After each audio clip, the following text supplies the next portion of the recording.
I'm sure looking at you.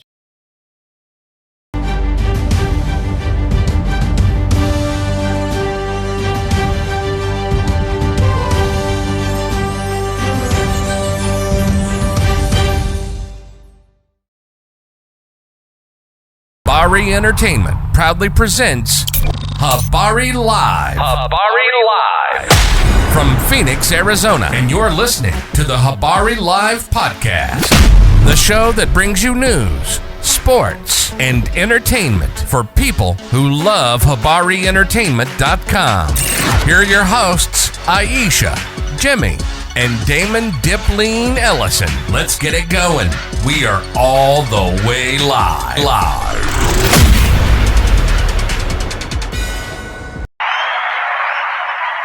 Good morning.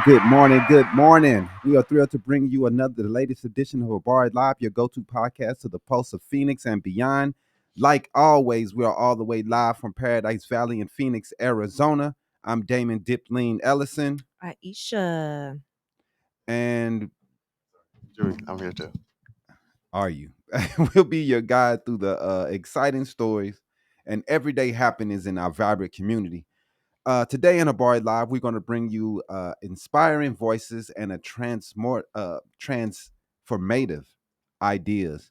Today, we have the honor of introducing our special guest, Jonathan. How do you pronounce your last name again? It's Bui. Bui. See, What? I went to Google and I looked it up for the promo. I said, Jonathan Google, how do Bui. you pronounce this name? Right. A renowned motivational speaker and expert in relationship dynamics. At Habari Live, we believe that everyone needs this, and Jonathan's insight is no exception. No matter where you are in life, whether you're a student, a professional, or enjoying your golden years, understanding the art of sincere apology is crucial. Jonathan Bui will guide us through the essential steps of negotiating apology, helping you gain the tools and confidence needed to further your best relationships, from negotiating the apology to committing post-apology and embracing the forgiveness-entitlement mindset. The episode promises to be a game changer. Stay tuned and enlightened for this enlightened conversation. So, Jonathan, welcome to the show. I know that went on a little bit. Thank you. We appreciate you coming on, man. Tell us a little bit about yourself, man, and the apology, the negotiated apology idea that you came up with. Yeah, so thank you for having me again. It's a pleasure to be here. For sure. So, hi everyone. My name's John. So just a quick thing on my background. So my background's in law. I went to law school in Portland, Oregon. Graduated 2019. I've worked in various facets of the law, and now I am currently my 9 to 5. I'm working in legal recruiting, a very negotiations heavy field. I founded the idea of the negotiated apology probably 2020. Wow. Is when I started working on it, creating different models. Essentially, I took the idea of a apology conversation discussion and applying the filter and strategies of negotiation skills I learned, in law school and in the law to it to create something that's like more process driven, more logic based, something easier for people to lash their minds onto. Right, man. It's really, really informative, man. We were able to sit through and listen to your project, or whatever you want to call your I can't think of the word presentation. Right now. There we go. Yeah, presentation. I couldn't think of that. But anyway, we were able to sit through your presentation, man, and just listen to you go over everything that you've put into the negotiated apology. It's amazing, man. Just all the ways that you've thought of, all the ways that you can apologize, all the things that we do wrong when we apologize. Even her and I, we sat here and we were looking at each other because there were several times that there were things that came up that we've had problems with in our relationship, you know what I mean? And things that we've had kind of issues with in the past, trying to get each other to talk about things when someone's upset about being wronged and different things like that, man. And I think for relationships, this is really, really important. And for people who are trying to build relationships. But you also say that it could be for professionals and in different aspects also. Why don't you explain what type of people could really learn from this apology? Yeah, so one of the most difficult things I have articulated when people ask me like, "Oh, who's your target audience?" or like, Mm-hmm. "Who's this most applicable to?" It's difficult for me to articulate because I have to go through like a whole list of like, well, it's applicable to everybody, and here's various reasons why or Right, potential right. reasons why, and I'm sure there are various reasons I haven't even thought of yet, Mm-hmm. but it's applicable for young professionals, Yeah. college students, high Mm-hmm. school students, anyone who is just getting out into the world. Um, we'll start with the youth. Um, for me, when I went to college, right, it was like the first time in my life when I really encountered a whole bunch of people all at once. Mm-hmm. I would even argue that when you go to college, that's when you're going to be meeting the most people you will ever meet at the same time in your life. It'll be the first time you're leaving the nest, and you're going to run into a lot of varying worldviews, lots of different values, Yeah. and you're going to have to manage relationships. Mm-hmm. You're going to have to understand that sometimes your ideas or who you are is going to clash with other people. Mm-hmm. Hopefully, it's a learning experience. Sometimes it's not. Sometimes people continue to, make mistakes and live in ignorance. But when you're just faced with such quantity of different peoples and different ideas, Mm-hmm. managing the relationships necessarily require, recovering from from mistakes that you make when those values clash. Mm. So yeah, great for high school students, great for college students and other types of students. Young professionals, Mm. it's great for the workforce. Yeah.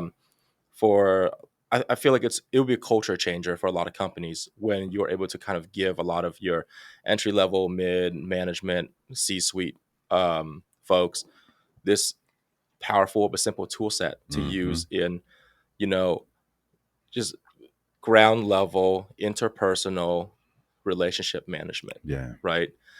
You don't have to escalate things to HR. Things don't have to escalate to lawsuits and such. Mm-hmm. If people just were more aware and they have the tools to just kind of deal with like small issues in the workforce, Mm. in the office as they come up, Yeah. Yeah. um, it's great for out of the office as well. People in Mm-hmm. relationships. Lord knows that I've made my fair share of mistakes Mm-hmm. in relationships. Yeah, so it could be friendships, family relationships, um, romantic relationships, all sorts of different types of you and another person Mm-hmm. situations. It's also good for people who are um, getting further into their advanced years, and this Right. is probably one of the more morbid reasons I've thought of. But like a lot of folks that I've met who are like older and are kind of grappling with their own mortality, Yeah. Yeah. they one of the big things that they want to address is any lingering regret. Right. Like Yeah. getting conversations started and just finding a way how to get these conversations started. Mm-hmm. I'm sorry for bumming people out, Yeah. but this is one reason that people have articulated to me like, hey, it's tough for me because sometimes this happened so long ago, or I don't know how to start. Mm-hmm. This conversation is difficult with the type of person that they are, or the Yeah. type of person I am, so on and so forth. So for a myriad of reasons, for a variety of reasons, Mm-hmm. this could be applicable to just about anybody. Yeah. Yeah, man. I was also while you were sitting here thinking, I just thought about it. When you're in Alcoholics Anonymous, or when you're on the drugs, you're on the drugs, the path NA. to yeah, NA. NA to be a better person. They ask you to go and apologize to people. I think it's the 12 12 step. steps, and one of the 12 steps is to apologize to people that you may have done wrong. So this would definitely help those people who have to go and talk to people and apologize to people for maybe they stole their TV and got cracked for it, like Gator did. And That's a very specific example.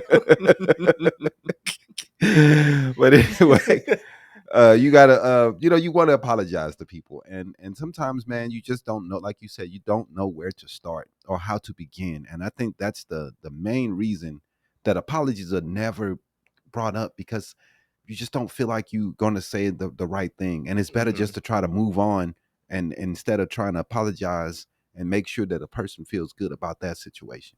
So can you share a little bit about your background and what led you to become a motivated speaker focused on the power of apology?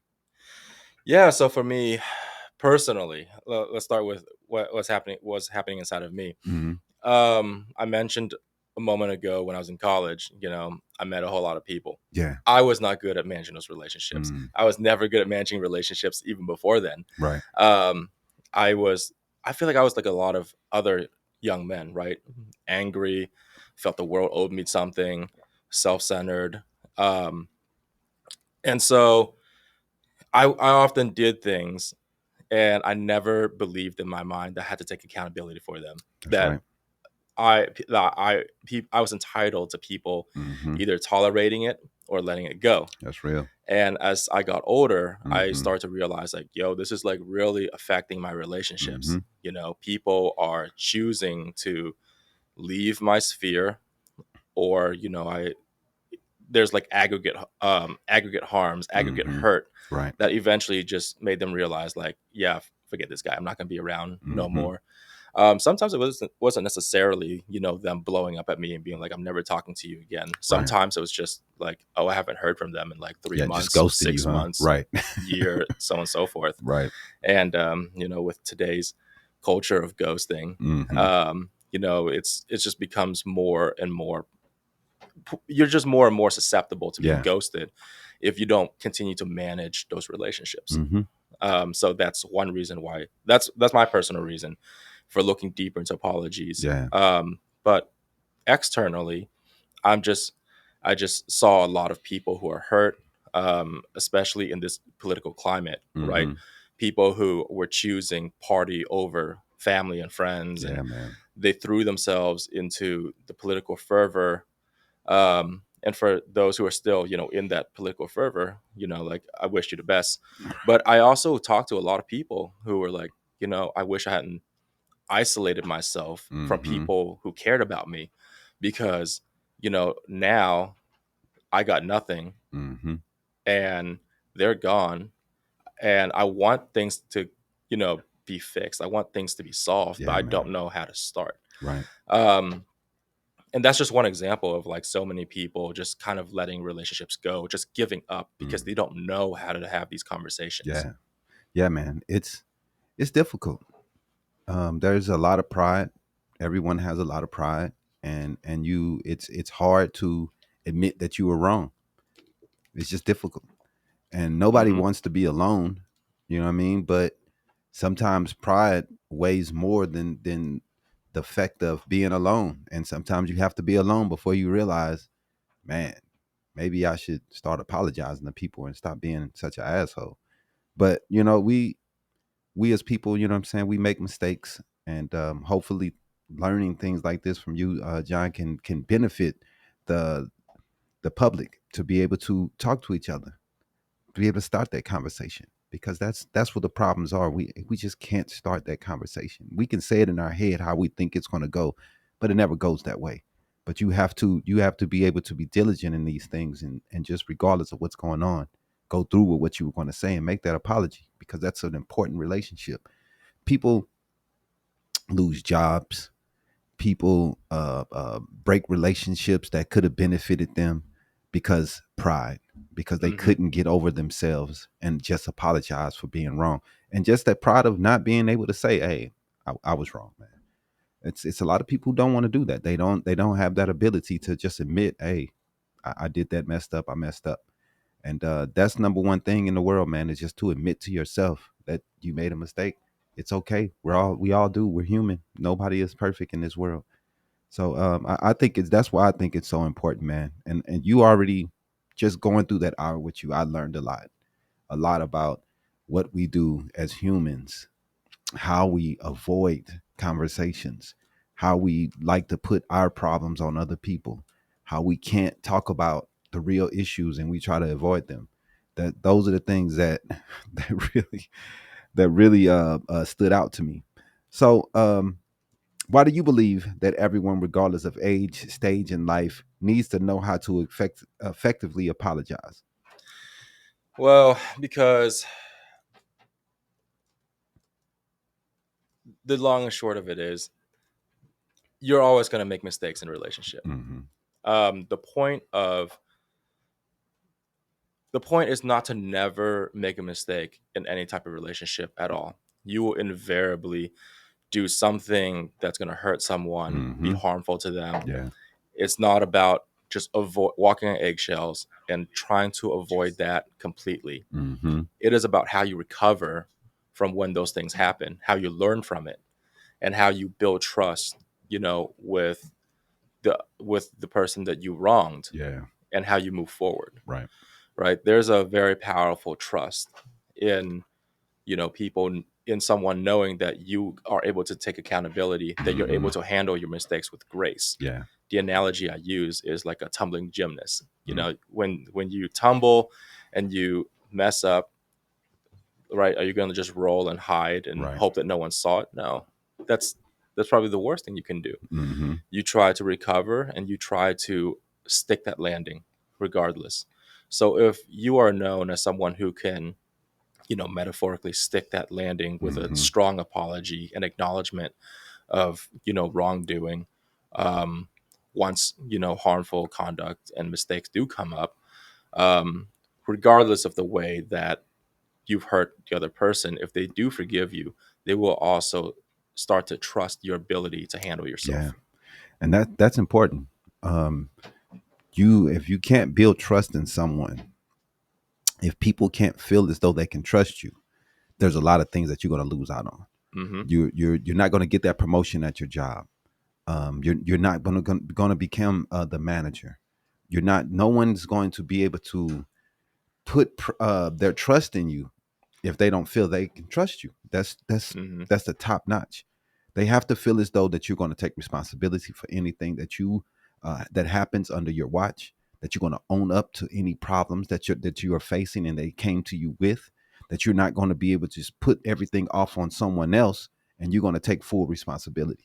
Yeah. Those things are very important, man. If you want to be successful in most things, especially if you want to own your own business, if you want to work for someone else, whatever route that you're taking, those things are very, very important, man. That people know that they can trust you to, like I said, take responsibility, to take onus, whatever happens when things are under you and you are in charge.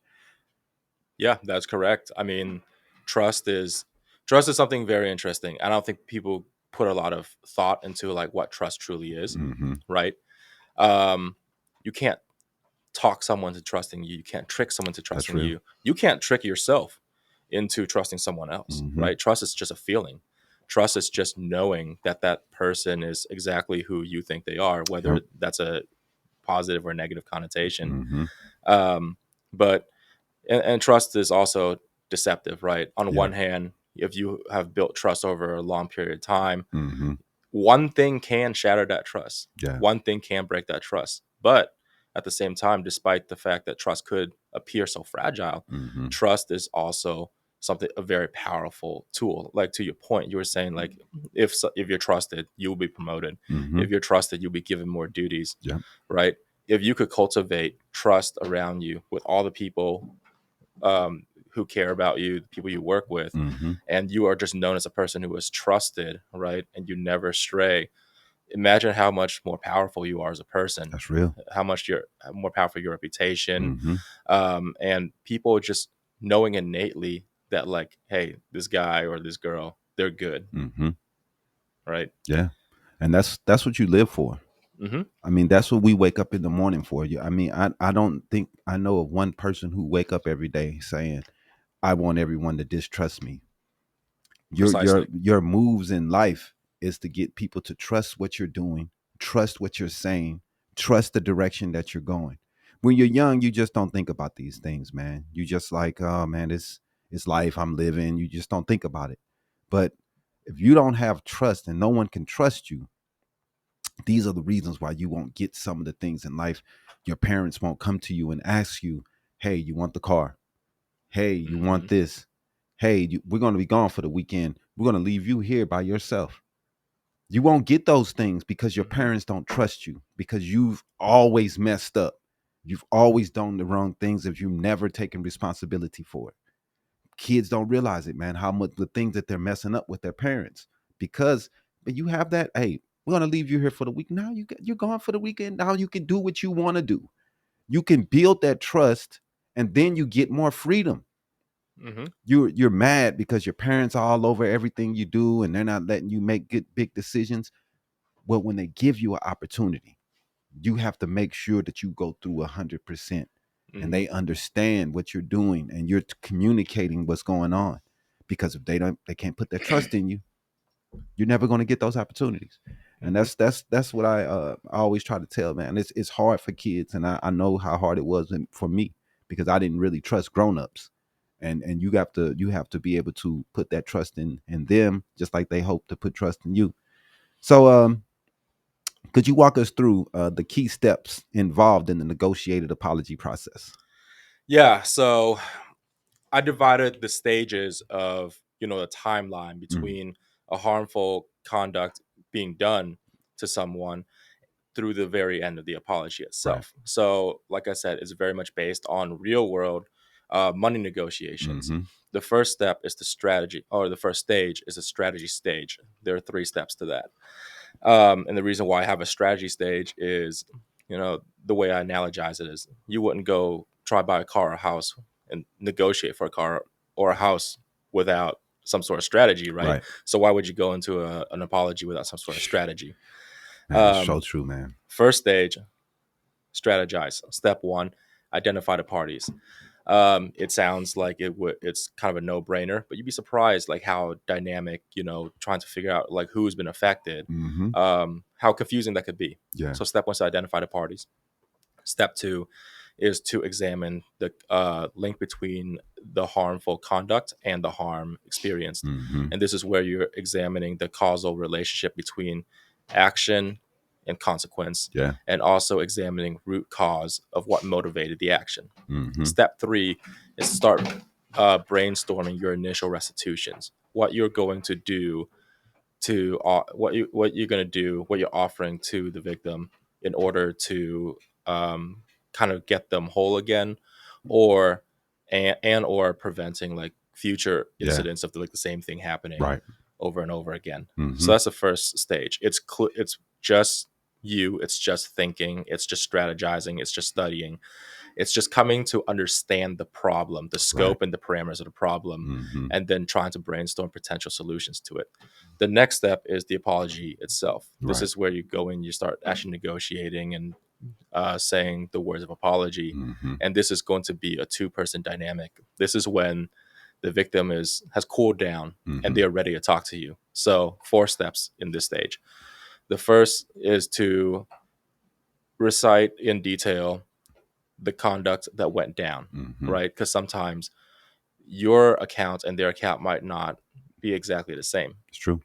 So in order to establish the scope of the conversation, you need to like, hey, I want to talk to you about, like the thing that happened Mm. last week. Yeah. Here's what happened, so on and so forth.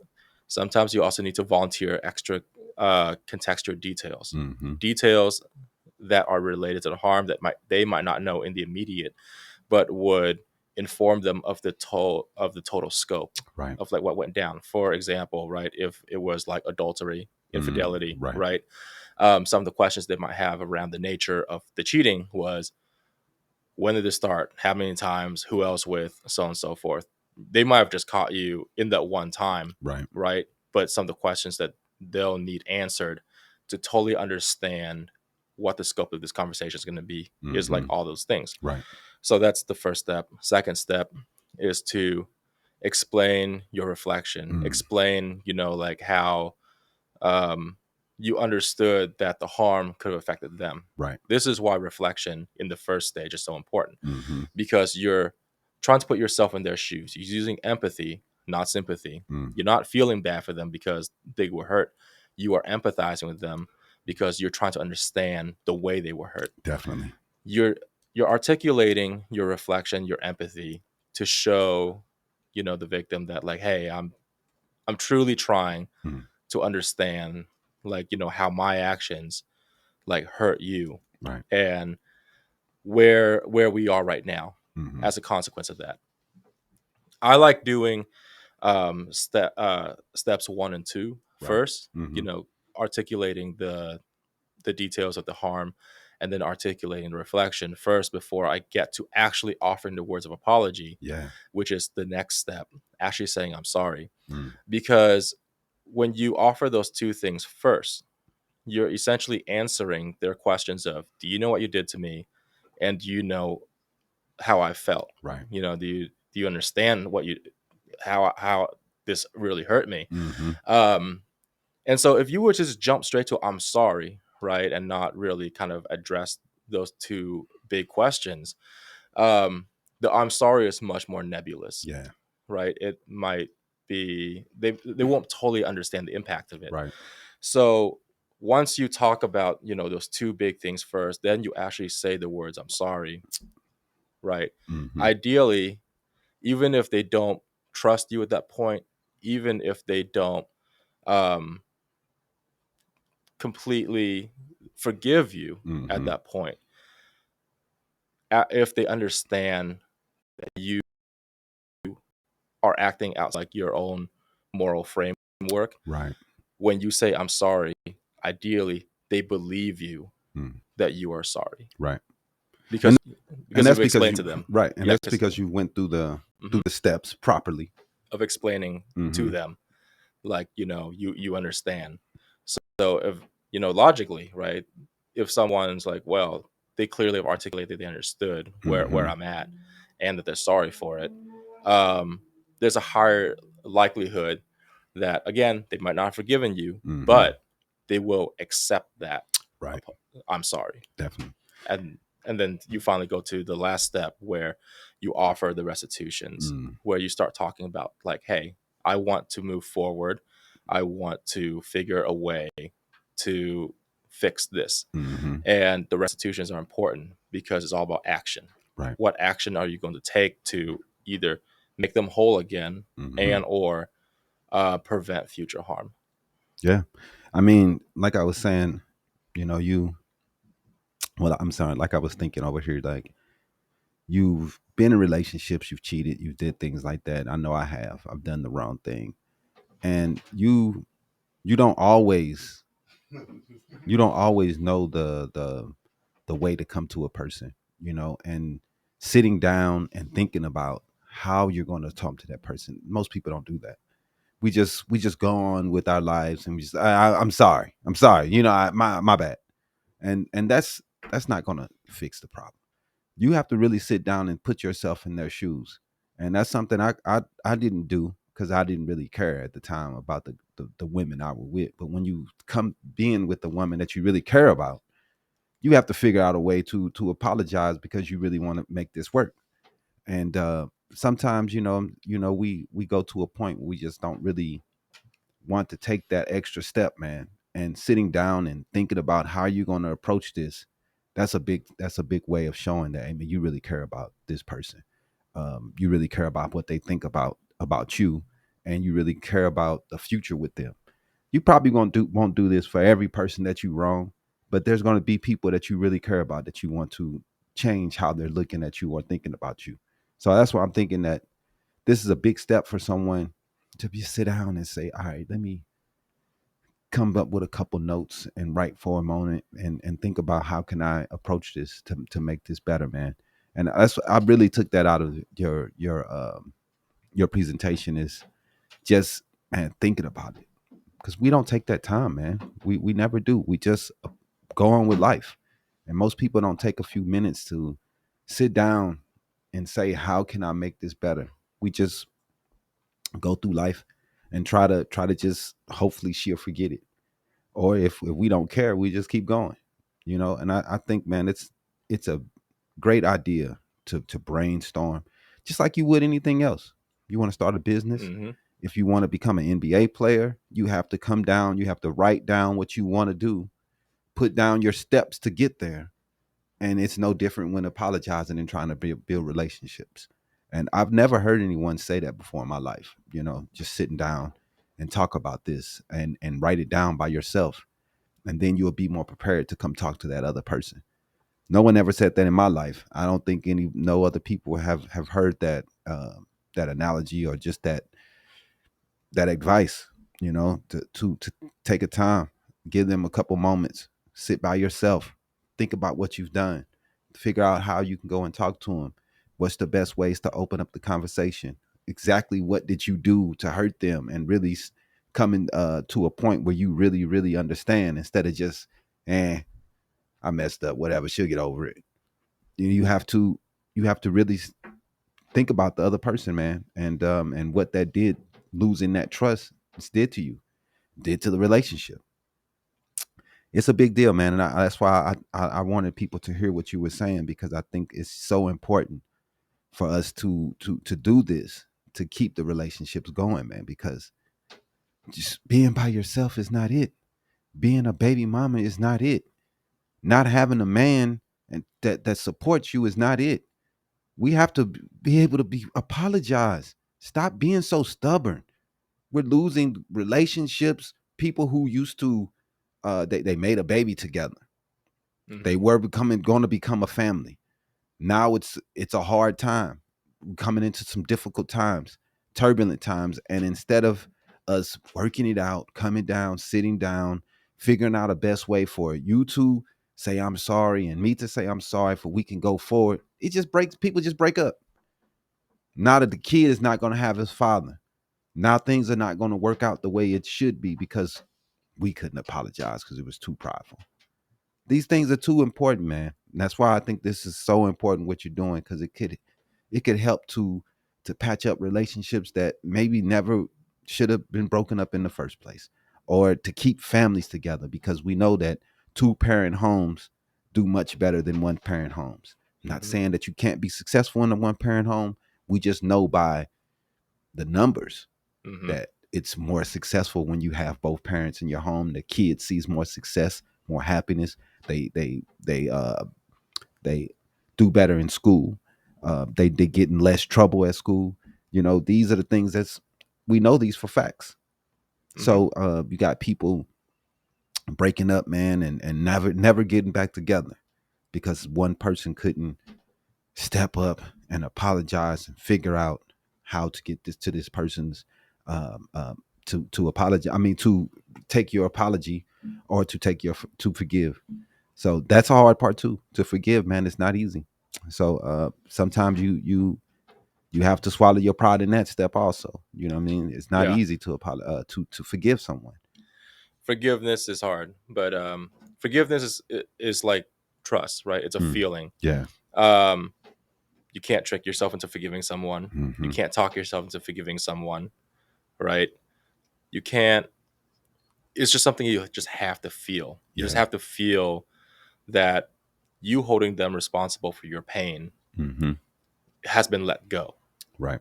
Which is why it's hard to negotiate an apology, because essentially what you're doing is you're negotiating for a feeling. Yeah. You're trying to induce that feeling inside of them, which is where, stage 3 of, the negotiate apology comes in. And this should be the easiest one, but it could be hard for people, which is just to follow through. Yeah. Steps 8 and 9 is do what you committed to, right? Once you've negotiated out the restitutions, what you are going to do, you have a roadmap in your hand, right? That roadmap is worth a thousand times in gold, right? Because you now know what steps they would prefer you to take, towards forgiveness. And you don't even necessarily have to do the whole thing, right? Because sometimes that forgiveness is going to come in the middle of you walking on that road, as you are taking actions that you promised to take, and the victim is seeing you take these actions. They might just realize that feeling of letting it go has happened, and they might not even be aware that it happened, but they'll realize eventually, like, oh yeah, like this is who they truly are. The person who's trying to make good, this is who they truly are. The person that hurt me was a blip. That's an anomaly. And then the last step is just never do it again. Because if you do it again, Exactly. You it's like you said, it's actions, man. It is actions. You have to show by your actions. You can't just talk. You can't talk them in. You cheated, and your woman found out that night. She's going to be upset. Same night. Right. I mean, I'm just saying the night that she finds out, she's not going to be happy 2 hours later. She's going to need time, just like you were telling us. Time is a big part of accepting an apology. Mm-hmm. You have to give them their moment and their time for them to get to that point. You're not going to be able to rush them to the place that you want them to be at. Yeah. You have to be patient, and you have to watch, let them take the time that they need Right. to get to the place. And you got to put in the work to convince them. Yeah, yeah, man. Mm-hmm. It's not going to be easy, but if you care about them and you care about what they think about you, you will, that time won't mean anything to you. You will be able to take that time and take those minutes, take those days, weeks, whatever it takes to be able to put in that time to for somebody you really care for. Drop your pride, man. Think about your relationships. Don't think about your boys or your homies or none of that stuff and what they would think. Think about you and the person and what they make you feel. I know we let so much outside noise get into what we're doing and what we're thinking that it affects us, and you don't want those things to affect you, man. You want to be straight headed and thinking about what you need to do. So you mentioned the apology stage, negotiate and post apology stage. Um, can you elaborate on those stages and their significance, and how can individuals ensure that they stay committed to the process made during an apology? Yeah. So, like I said, I divided stages into three. I divided the apology into three stages, right? Mm-hmm. Essentially, it's think, talk, and act, Yeah. right? That's pre, during, and post. Yep. Um, yeah. So, the negotiation stage itself focuses on actually just hashing it out with the other person, whereas the last stage focuses on, you know, you taking action now that you know what you got to do, Right. right? And this is the big part. It's the convincing stage. It's the I'm gonna persuade you through my actions Yeah. to actually forgive me, Yeah. right? And it's hard. I think like one of the things that's hard for people in the last stage, right, to Mm-hmm. actually do what they promised and to not make the same mistake again. The difficulty is once you've had that difficult conversation already at the end of the negotiate stage, Mm-hmm. um, for the person who did wrong, that's probably the most emotionally heavy part. Right. So they think they just climbed a hill. They think I just finished a hard part and they get neglectful, Mm-hmm. of actually going through with the action. Yeah. But I'd argue that usually at the end of a conversation, the victim hasn't totally forgiven yet because all you've done is talk, right? You've talked it out. They might be in a better place, but they still might be holding on, to that hurt. They might still be holding you responsible for that hurt until they see otherwise, Right. right? Which is why it's important for people to, you know, not to keep the eye on the prize, Right. right? I get it. You had a very difficult conversation. It's emotionally taxing. You think you did the heavy lifting, but the reality is you did not. Mm-hmm. Yeah, man. And that's I don't know why he left. You should have left. He said he had it. No, don't do that. Don't leave. You can't leave, bro. But all right. So yeah, man, we really really appreciate you coming through and talking about this, man, because I do think this is a big deal, man.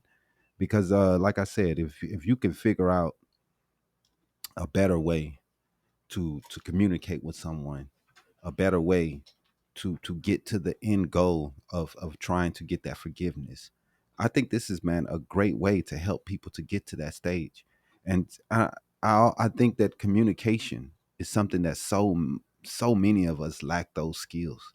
Mm-hmm. So many of us lack those communicative skills because for some reason we just ignore those. Most people don't want to talk about those things. You know what I mean? We'll rather ignore it, slam the door and go in our room and shut the door and put our headphones on and just ignore it. That's what people do.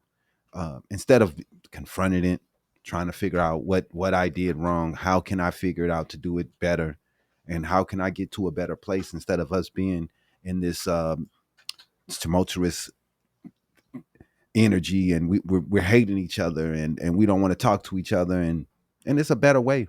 There's a better way to get to that end goal of us smiling instead of us being upset and mad. We could talk it out, we can get there. But like I said, a lot of people, they don't want to talk, they don't want to talk it out anymore. They feel as though okay, you just pointing the finger at me, and I don't want to take that. And we like you said, you get into an entitled mindset. And can you tell us about the entitled mindset, and what is the forgiveness entitled mindset, and how does it play a role in the apology and the forgiveness process? Yeah, so I think when it comes to apologizing, right, it's all about the mental aspect of it, Mm-hmm. right?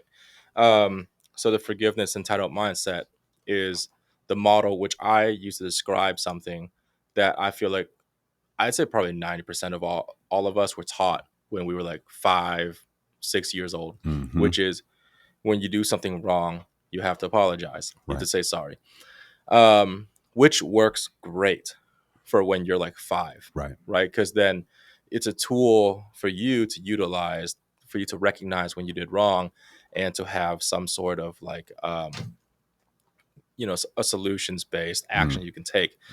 People are going to forgive a kid for Yeah. doing something wrong when they're Right. 5, 6, Right. probably up to like, their teens. Mm-hmm. The problem is when you kind of just never evolve from Right. that model, Yeah. right? You go into your adulthood, Mm-hmm. your young adulthood, your later years thinking like, oh, if I do something wrong, I have I to say just say sorry. sorry, Right. which which is interesting because once you get older, your problems are usually more complex, Mm-hmm. right? Mm-hmm.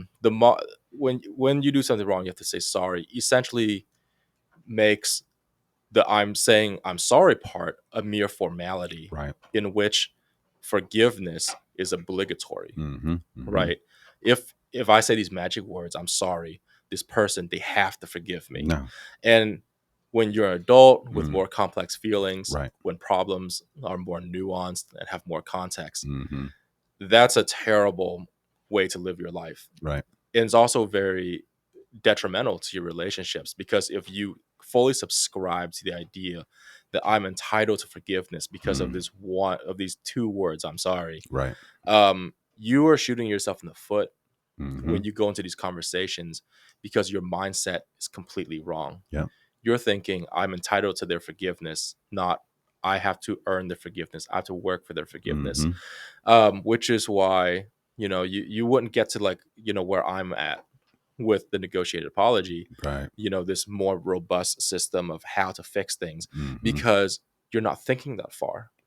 You're stopping your thinking at, Yeah. I just have to say I these just say I'm words. sorry. Hmm. And it can be, to me, you can say I'm sorry and don't mean a single word of it.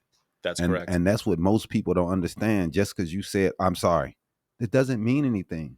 Hmm. And then every time we get into something, you just be like, I'm sorry, and you just go on with your life. You never change anything. You never switch anything. You never talk about anything to ever get to the process where we're both feeling good about the situation. You just want to be like, I'm sorry, Hmm. and then go on with your life. And then when it happens again, we're talking about it, and you're just like, oh, I'm sorry.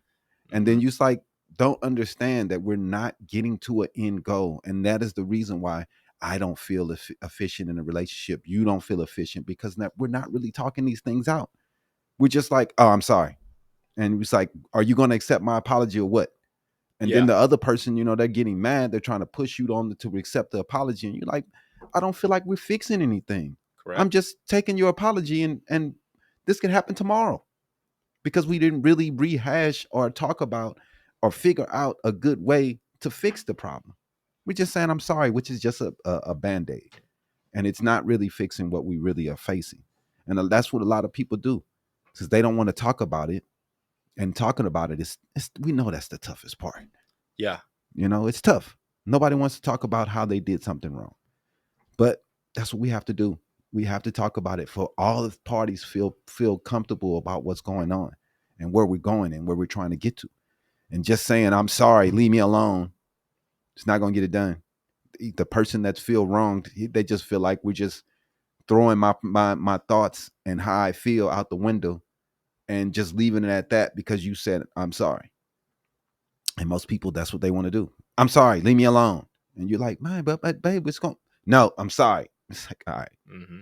And that's how people relationships never get fixed, because you never want to talk about those things.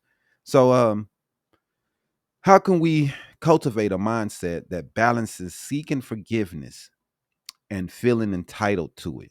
How can we balance those things to make sure that we get to the same goal that the couple or maybe your manager is trying to get to? You got to practice, Yeah. you know? So, my motto, the negotiated apology, it's not going to be, you learn about it and then you're immediately going to go out there and perfect it. Mm. You got to practice. Yeah. You got to change your mindset, A. Mhm. B, you got to implement. And C, you got to perfect, Yeah. right? It's like a muscle. It's like a skill. Yeah. The more you do it, the better you get at it. Mhm. And the more you get good at it, the more you're going to start living. What's the best way to describe it? You're going to start living in its truth, Mm. right?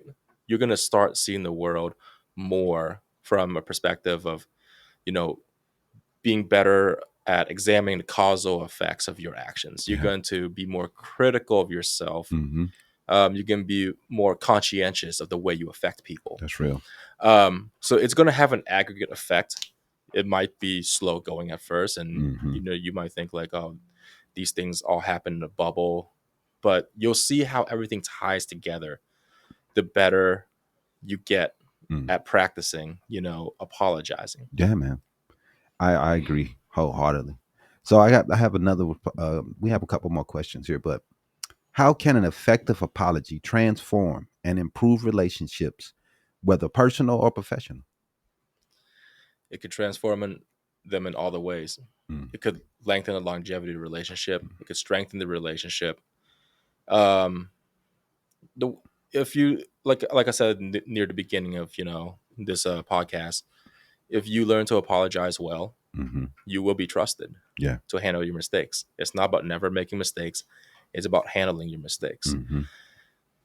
For me, right, once I had my epiphany Mm. of, man, my relationships have all gone to sh1t, Right. um, it made me think that there are really two versions of your relationships, Mm. right? There's either the one where you're barely tolerated, Mm-hmm. or there's the one where you're living in those relationships, the best version, the one where you're loved, trusted, dependent upon, that you are a safe sanctuary for them, that you're a safe place for them, Right. with mutual values, Mm. strong mutual Yeah. values, um, fostering those relationships. So, which version of those relationships did I want to live in? Mm. Did I want to live in the one where they're around me because they have to be, because they're obligated to be, or like whatever, but they're barely putting up with me, or the one where like I am personally getting the most out of Yeah. relationship? Right. I'm getting the most out of this friendship. I'm getting the most out of this professional relationship. I'm getting Mm. the most out of being part of this family, Mm-hmm. what have you. And I chose number two. I want to start working towards that strong version of my relationships. I want everyone that comes into my life to look like version number two, Mm-hmm. to bring me meaning, to bring me happiness, to bring me like fulfillment, for us to be better, Mm-hmm. to have both of our lives better, to have each other in it. Yeah. And and I think like having the tools to manage those relationships as the bumps in the road Yeah, man. come along is very important. Mm-hmm. Now, now for your viewers here on the podcast, Mm-hmm. here is how the negotiated apology is beneficial for them, right? Because apology, like you're saying, it's so big, it's so nebulous. Oftentimes you're overwhelmed Mm. Yeah. by it. Um, when I surveyed people, the three reasons why people don't apologize, or don't put their best foot forward, Mm-hmm. is A, they don't know where to start. Yeah. B, they don't have confidence in themselves Yeah. to fully, to have that conversation. Mm-hmm. Or C, they are afraid of the outcome. Yeah.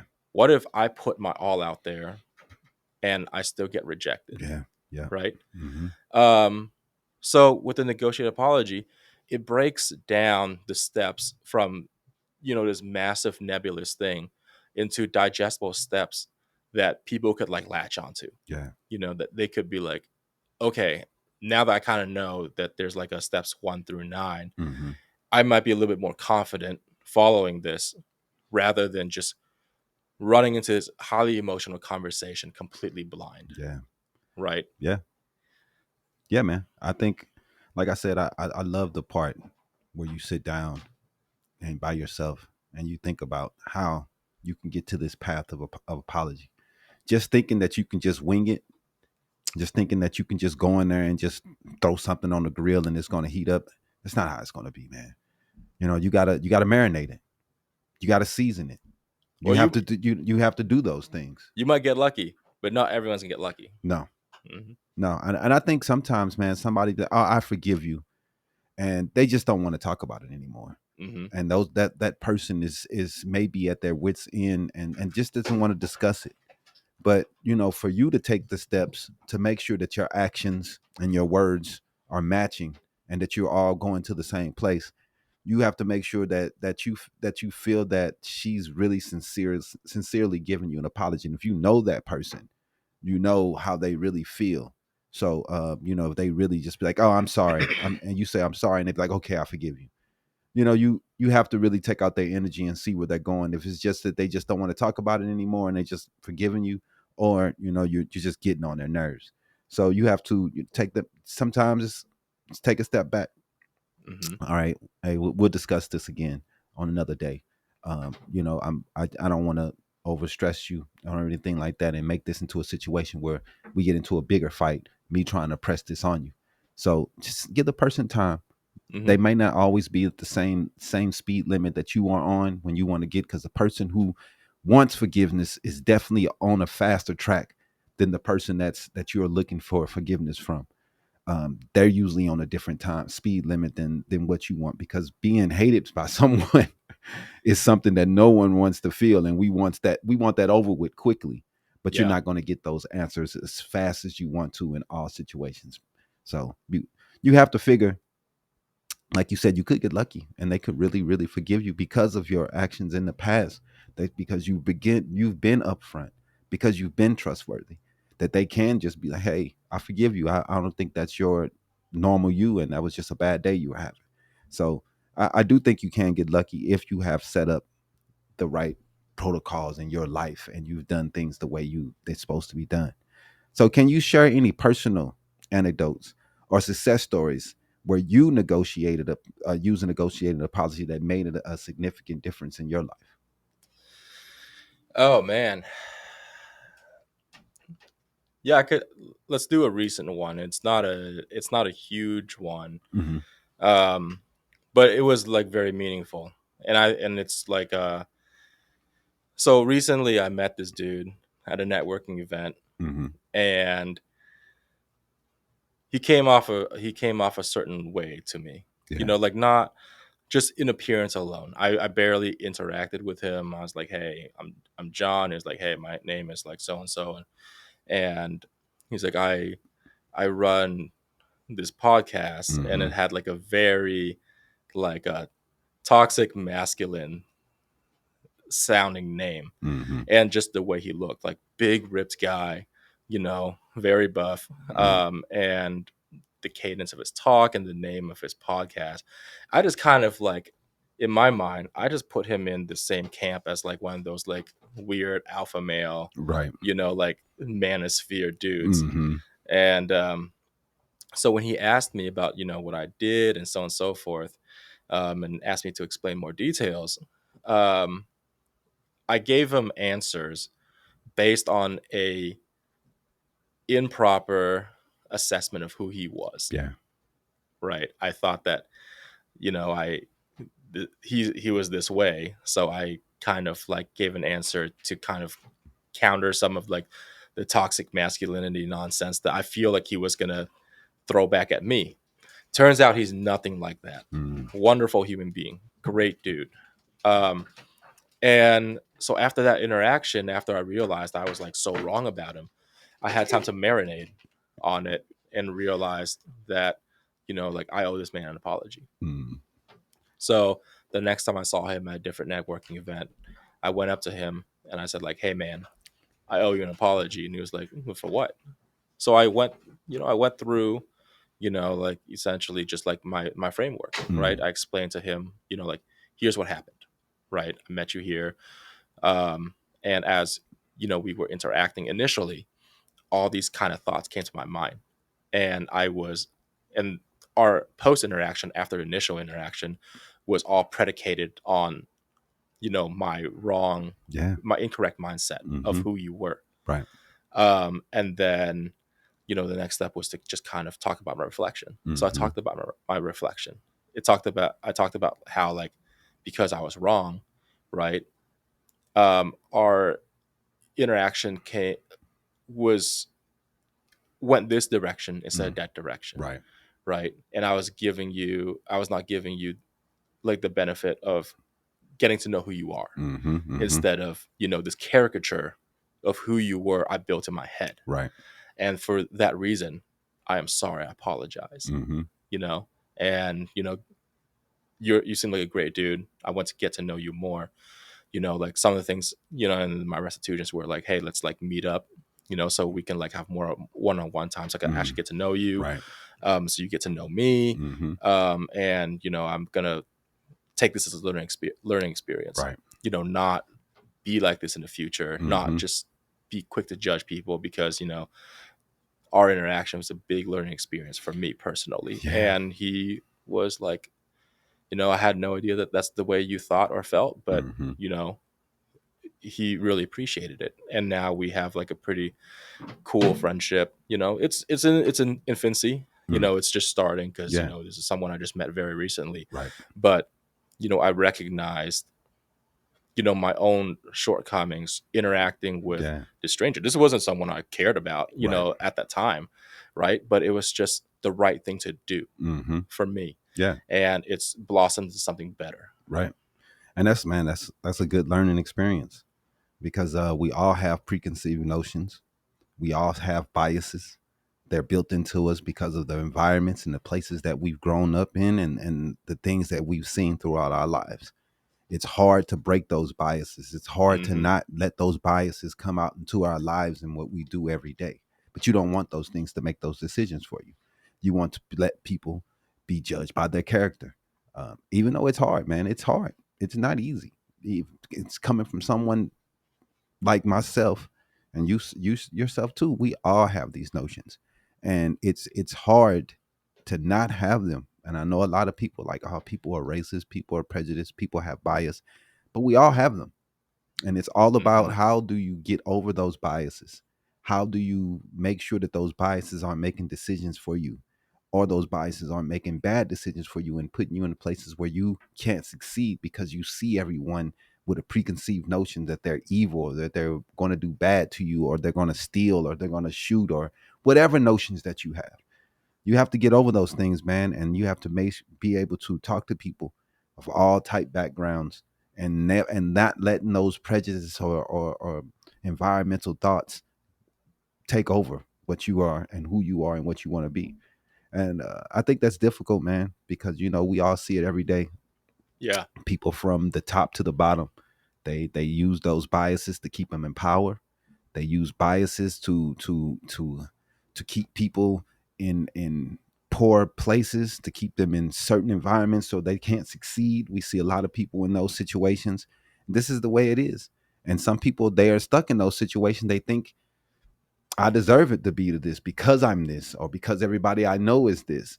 Man, we have to make sure that we are individuals who can do whatever we want, and nothing, no matter what you think or whatever you believe, is going to keep you from getting to those places. And like, man, it's I'm talking about this because I come from a place where sometimes people think, because what they look like, they can't succeed, or because who they are and where they're from, they can't succeed. And that's a notion that they put on themselves, that I put on myself. And you start to see that, hey, you can do whatever you want.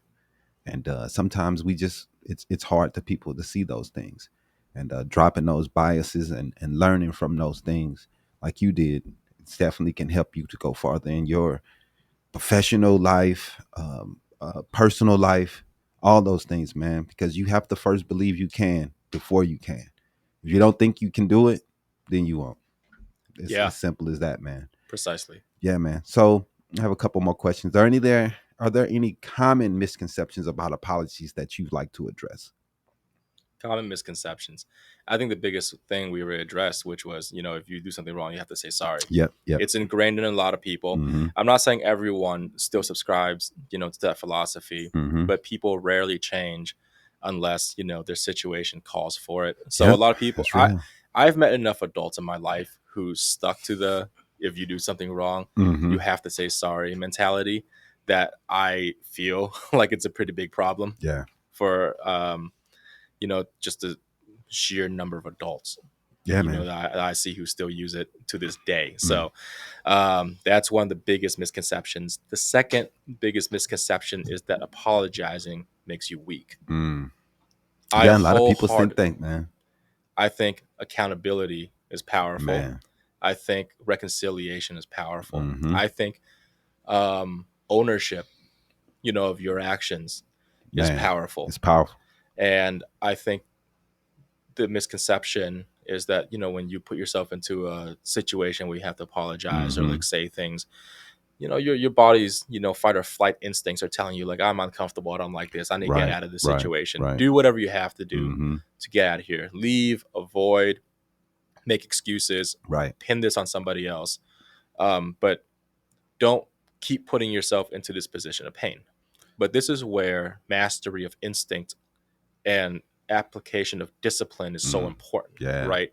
Your logical brain should be able to tell you that, like, hey, in this instance, where I have to like actually have this difficult conversation where it's necessary, I have to shut off that reptile brain that's Mm-hmm. telling me to not do this, to avoid this. Yeah. So that's another misconception. And I also challenge, your viewers, right? The people who do subscribe to the idea, like, to the philosophies of like never apologize Yeah, I or think like that's a Donald apology Trump. is weak. I think I challenge them to consider, instead of thinking apologies making you feel weak and therefore, you being weak, Mm-hmm. I challenge you to think, I'm putting myself into a weak situation Mm. and I am still going to push my way through it regardless. Right. It is not the avoidance and living in the absence of weakness that makes me weak. It's conquering those feelings Yeah. that make me strong. Yeah. I agree wholeheartedly, bro. Because, man, like I said, I think Donald Trump lives by that creed of never apologizing. No matter what he does to people, he believes that he should never apologize. There's a lot of powerful people who believe that, man, that it's a weakness to to make sure that people feel good about the decisions that you made, or to apologize for decisions that you made. I don't understand how that's weak. That is strength, to be able to say, hey, I was wrong, my bad, Mm-hmm. I will make sure I do this differently so the people in this company are not feeling as though they are negated, or they're nobody, or their thoughts doesn't matter. How are you going to have a good job or a good environment when you have this idea of apologizing as weakness? It's going to bring a really slave master type mentality to your company or to whoever you're around. That's what I think it would breed. But a lot of people believe it, man, and I agree with you, man. There's no way in the world that taking accountability is weakness. That takes a lot of strength, and because most people avoid it, to be able to say, hey, that was my fault. What can I do to make this better? It's awesome. And the best businesses, this is what they live by. Mm-hmm. The best companies, you go to them, if they make a mistake, they give you a free drink, they give you a new meal. They don't cuss you out and say, we don't make mistakes here. Yeah. We don't say sorry. We don't make mistakes. You got what you got. And the best, like, we know how everybody loves Chick-fil-A. They feel like the customer's always right. And that's why they do such a good job with making sure that the customers are happy with their outcomes, because the customer's always right to them. But we have a lot of companies who don't believe that. Mm-hmm. So last question here. If listeners take away just one piece of advice from our conversation today, what would that be?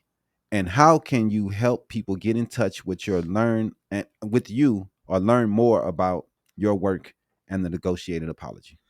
Yeah, you could visit my website at thenegotiateapology.com. Mm-hmm. You can follow me on Instagram at the Negotiate Apology Project.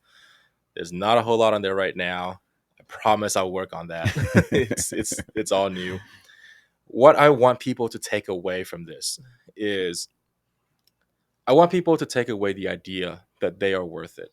Mm. You know, who you are as a person, you're worth it. Yeah. You know, who you are to other people, you're worthy of being there. Yeah. You know, you could add a lot of value to other people's lives. You could add a lot of value to your own life. Mm-hmm. You know, you could live in happiness and trust. Yeah. Um, and you just all you have to do is just be a little bit more critical Mm. of like who you are, of your actions, and you know where you stand with Yeah. other people. I'm not even going to necessarily tell people right now, right here, Mm-hmm. to go out there and start apologizing. I'm just saying what I want you to take away from this, and the first thing to do is just reevaluate where you are with everyone Yeah, man. and see what kind of relationship you want with them, like Mm. what you want from them. Like, Right. you know, think about like the level of like warmth and comfort and love and trust that you could have with them. And if you feel like that's something valuable, if you feel like that's something you really, really want, then start making plans Mm. towards getting what you want Yeah, out of man. those relationships. That's real. That's real, brother. We appreciate you, Jonathan, for coming by and talking about this because, like I said before, man, I think this is a very, very, very informative conversation, an important conversation for everyone to have. You have to be able to show that you care. You have to be empathetic for people's feelings and what people have gone through, especially if you want to build relationships that are strong and they're going to last to the future. If you don't care about those things, then you may have a time in your life where you're alone, man, because you don't want to take that time to cultivate a relationship and to put that backbone, that strength into what you're doing. And a lot of people need to learn this. And I think this is an excellent way to do it, bro. And I hope nothing but the great things for you in the future and this project, bro. And I think you're going to do excellent and it's going to take off because it's so simple, but it's so important. And I think that your idea is great, man. And hopefully you see nothing but great days from here on out with your project and your presentation. Thank you. Let's take a quick break, Jimmy, man, and we'll be back with more Jonathan Bui.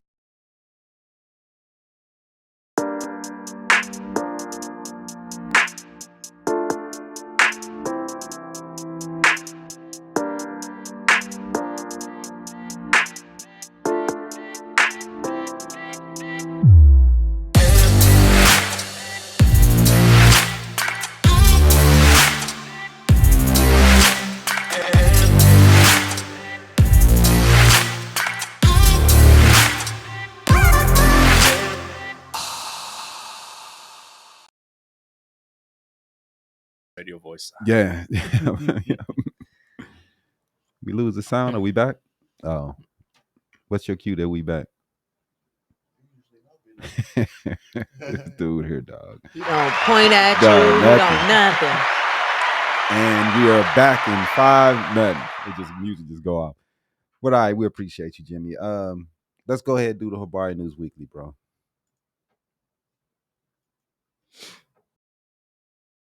Week's Habari News Weekly with Damon Dipling Ellison. Sponsored by Mama Soul Fish and Chicken. Get you a plate of some good old soul food down on 19th Avenue in Greenway, or you can catch their new spot opening up in Mesa June 1st. June 1st. That's awesome, man. Welcome to Habari News Weekly, brought to you by Habari Entertainment. I'm your host, Damon Dipling Ellison, like always. This week, man, we wanted to talk about the latest updates and insightful discussions on the most pressing topics of the week. From politics to pop culture, we've got you covered with all the news you need to know, delivered with wit, wisdom, and a dash of entertainment. So, Aisha, let's go ahead and run the first story and let them know what's going on for the week. All right, you guys. So this week, we had a few things going on, a lot of big topics that were going on. So we want to go ahead and get into that first topic, which is 2 years after the deadly shooting at Robb Elementary School in Uvalde, Texas, Mm-hmm. when a gunman killed 19 children and 2 teachers. In what became the deadliest school shooting event in state history, President Joe Biden sent a letter to the families commemorating the anniversary and again pushing Congress to tighten gun laws. In the last 2 years, the people of Uvalde have turned their pain into purpose to demand progress for our nation, Biden wrote. He also said that I know we have a long road ahead of us, but the courage, strength, and resilience you have shown in the face of such profound loss reminds us that we can come together as a country to take common sense actions to save lives and keep our communities safe. So I'm continuing to call on Congress to ban assault weapons and high capacity magazines. I think not just given in the wake of Uvalde, but there's been several school shootings in the past 20 years. We can go back to what's the first one that was really big? Columbine. Columbine. Yeah, And yeah. then we got Sandy Hook, and Right. then Uvalde, Right. and then It's there, just so there was many of another them, one man. in Florida. It's too many, man. It's too where many to the name. children Yeah. are being harmed by the weapons that we have on the streets. So, what do you think about what Biden said about calling on Congress to tighten the laws, ban the assault weapons, and the high capacity magazines? Well, I'm all for it, man. I don't think anybody needs an AR-15. That's just my thought pattern on this thing. I don't, and especially someone 18. I mean, you to be able to go buy that thing, and then they lower the handguns. They raise the handguns to Handguns 21, are 21, but the assault rifles are rifles are 18. 18. What?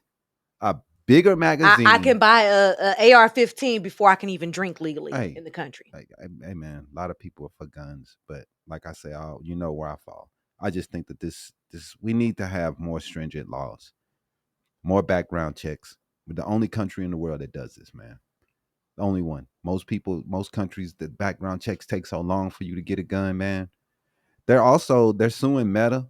Mm-hmm. They're suing Call of Duty because I think the Meta is one of the maker, and no, they are suing the maker of the video game Call of Duty. They are suing the manufacturer of the AR-15 style rifle. They're not playing around, man. Uvalde is sick of this crap. The fact that it took 77 minutes and they had well over almost 400 Right. law enforcement Mm-hmm. personnel, Yeah. whether it was FBI, DEA, All of them was state, local, whatever. Right. Every single law enforcement agency was there. And the thing is, it's crazy is that these are a lot of law enforcement people advocate for these weapons, and then they're too scared to go in there to save these kids. You said it's okay for us to have guns on the streets, but many people have sit around making excuses for this gun, saying it's not Second Amendment fully rights. automatic. It's not. It doesn't do this. It's just a sporting rifle. Why wouldn't they go in that room? He had Why one. don't you have a sporting hunting license? They didn't want to go in that room because they didn't want to face that gun. Dude was 18 with that gun. Right. No training. No nothing. And they still and didn't 400 people said, I ain't going in there. I ain't going in I'm there. scared for my life. I don't want to get tore up with that. You signed up for the job to help protect the community. You signed up to be a police officer or whatever law enforcement agency you are. Right. It is your job. They know that. To go into that building. That's why they're getting sued. They know that. But my thing is this. Why would you advocate for this gun if you don't want to go in that room with somebody have one? Why would you want pedestrians to have this if you are so scared of one that you won't even save little kids? That's where I'm at. We understand that they didn't do their job. Guns mean more than kids do. But to be that scared of the gun that you're going to sit there and let this little dude just kill 6-year-olds and you're not going to go in there. That should be banned. Right. Obviously. That should be banned. You know, they did do I think it was a $2 million settlement with the state or city or whatever, of the city of Uvalde. But in addition to that settlement that they just did, 92 additional law enforcement agents are being sued with the state.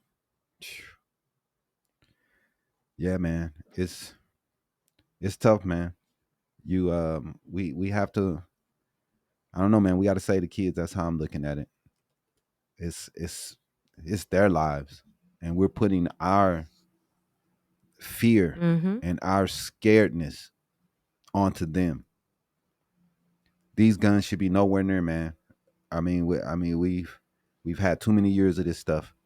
Uh, I think we've seen enough, man. Nobody's saying ban all guns. I just think that we should make it more difficult for people to get them. Mm-hmm. You shouldn't be able to go just, hey, I'm pissed, and just go get a gun that weekend. You should have to wait, man. Months is what I think, for real. 6 months. I don't care. People just I just how I feel. But anyway, let's go on to the next story. The next story we're going to talk about is a big one here that I think not only Americans who use the program Mm-hmm. could benefit, but those of us who may eventually need the program, Right. this will help.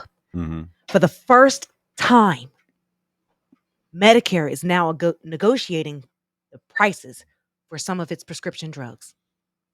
That could mean lower costs, mostly for seniors, Yeah. starting in 2026. It's not going to roll out right away. Yeah. They are going to wait a couple years, so it's going to start in 2026. But this is a move that's overwhelming with public support and a provision most Americans don't know exist. Good. Medicare has been prohibited from negotiating drug prices when lawmakers created Medicare's Republicans. Part D outpatient prescription drug program Yeah. in 2023 or 2003, excuse me. The argument from the Republican-controlled Congress I already know. was that the less revenue for drug companies would mean less innovation. Oh my goodness. Drug makers have lobbied hard against reforms like these, and the pharmaceutical and healthcare products industry We have consistently spend more than the any rest of the other world. industry lobby. I mean, Yeah. and also we pay more for medicine than any other country. Yep. And every other country in the world, they already have these provisions set up Mhm. where the government negotiates prices. Mhm. Where you have to go to the government and make sure that your prices are correct before that medicine is into their country. We don't do anything, man. We just let these companies kill us. What the dude a couple years ago, he just put the price of insulin to that crazy amount, and people were just going to be stuck because these idiots put this law in there where these people can. And now we can't drugs negotiate like it. Farxiga, Geneva, and things like those that diabetics do use are included with this Yeah, negotiated because price. they had to pass a bill to say you can't do this stuff. They're also capping your maximum out of pocket for your prescriptions at $2,000. Holy So crap! once you have spent $2,000 out of pocket for your Okay. medications, Right, that's still a lot of money. Medicare will pick up your costs completely. Man. It's a good small step in the right Right. direction. Mm-hmm. And it's not just pharmaceutical companies, right? Every company that tries to grab government contracts grossly, inflates their prices. Yeah. It's all industries. Yeah. Pharmaceuticals is just one of many. It's a huge problem we have. People talk Mhm. about like out of control government spending. It's like, well, look at who's doing deals with us and what we let them get away with. Mhm. Yep. We let them get away with like inflating the prices of like medicine, weapons, Mm-hmm. services, Yep. and anything. Yep. And it's, I'm gonna say the quiet part out loud. It's usually like a company owned by someone who knows someone who's giving out these government contracts. Mhm. It's a big club, and we're not part of it. Yep. And to make matters worse, Mm-hmm. we already spent $107 million so far in 2024. This is only May. We're entering June, so we're entering month 6, Mm-hmm. and we've already spent $107 million on pharmaceutical medications. Yeah, man. It's a ripoff. Last year, Mhm. we spent $382 million. Holy crap. And that's according to Open Secrets, which is a nonpartisan watchdog group that is tracking money in U.S. politics. This is why we pay taxes. We all pay taxes. You pay taxes to your Social Security. You pay taxes to your Medicare. So when you turn 65, you can be able to have some sort of income and have your medications taken care of by the government because you're not old enough to work anymore. I'm just saying, man. Can we get but there's no single reason, payer system? Can we please? There's no reason that a person who is diabetic is going to the pharmacy and the pharmacy is saying, okay, so your insulin medication to keep you alive costs you $500 a month. This is nothing when you only make $1,000 a month this is from your Social Security. This is hate from people who have the money and it doesn't hurt them to keep down the people who don't. Mm-hmm. But guess what? Every single one of those people you're talking about, yeah, they have a grandma, a grandpa, someone elderly in their family using Medicare. People don't care, man. They only care about themselves. They don't want to see someone get over on the system, so they'll rather have the system like this. It's trash, man. There's gonna be people who are homeless who may get care, and that's the type of people that's things that they care about. Some person's gonna get a free ride. That's what Americans care about. They would rather keep paying this bull where people are losing their houses, losing everything just because of a medical bill, than let somebody poor get some free Medicare. I mean, the way it's not technically free. You paid into it all your life. I know it's not technically free, but that's the way they're looking at it. They don't want taxes to pay for health care. They'll rather you have. But my taxes are paying your salary. Man, whose salary? The government. Some people. Everybody don't work for the government. Everybody don't work. Everybody that don't work for the government is paying for everybody that works for the government salary. Okay, how is that? How isn't it? Taxes, like our taxes pay the government. But what does that have to do with what I'm talking about, though? If the richest people in government, the ones that made the most money, they took a pay cut making these laws. Right, making these laws. Yep. Right. If they took a pay cut from making those laws, we could essentially shift those funds to other areas that need the help. But it just need a single payer system. That's all we need. Programs like, Social Security. Right. They're set to run out in the next 20 years. So by the time I'm able to retire, it ain't gonna be no money for me to be in there to get to pull money from Social Security because reckless spending. And that's exactly that's what I'm saying. Right. We don't spend America's government does not spend money logically. Yeah, I think that I think this is a step in the right direction, though. Yeah, it is. Having Medicare negotiate drug prices, because in its own way, right? Medicare is its own single payer system, right? Okay. People who qualify for it right. are That's all within this one system. But so you have to be 55, 65? It depends. Yeah, there are exceptions. There are exceptions, younger, but Medicare itself has bargaining power over these pharmaceutical companies. So even if we had a single payer system, right, as long as the government allows these pharmaceutical companies to price gouge, even that single payer system, right, it still wouldn't the be effect would still be the same right, thing. Exactly. But this is why I think this is the right step. This is a step in the right direction because now that we've authorized, we will be authorizing Medicare to be able to fight for the people who are on it, rather than just simply hey, you are prohibited from negotiating and you have to pay whatever the market sets the price at. I think that if there is going to be a future single payer system, we also need that negotiation provision set in place. This is why this is important. Definitely.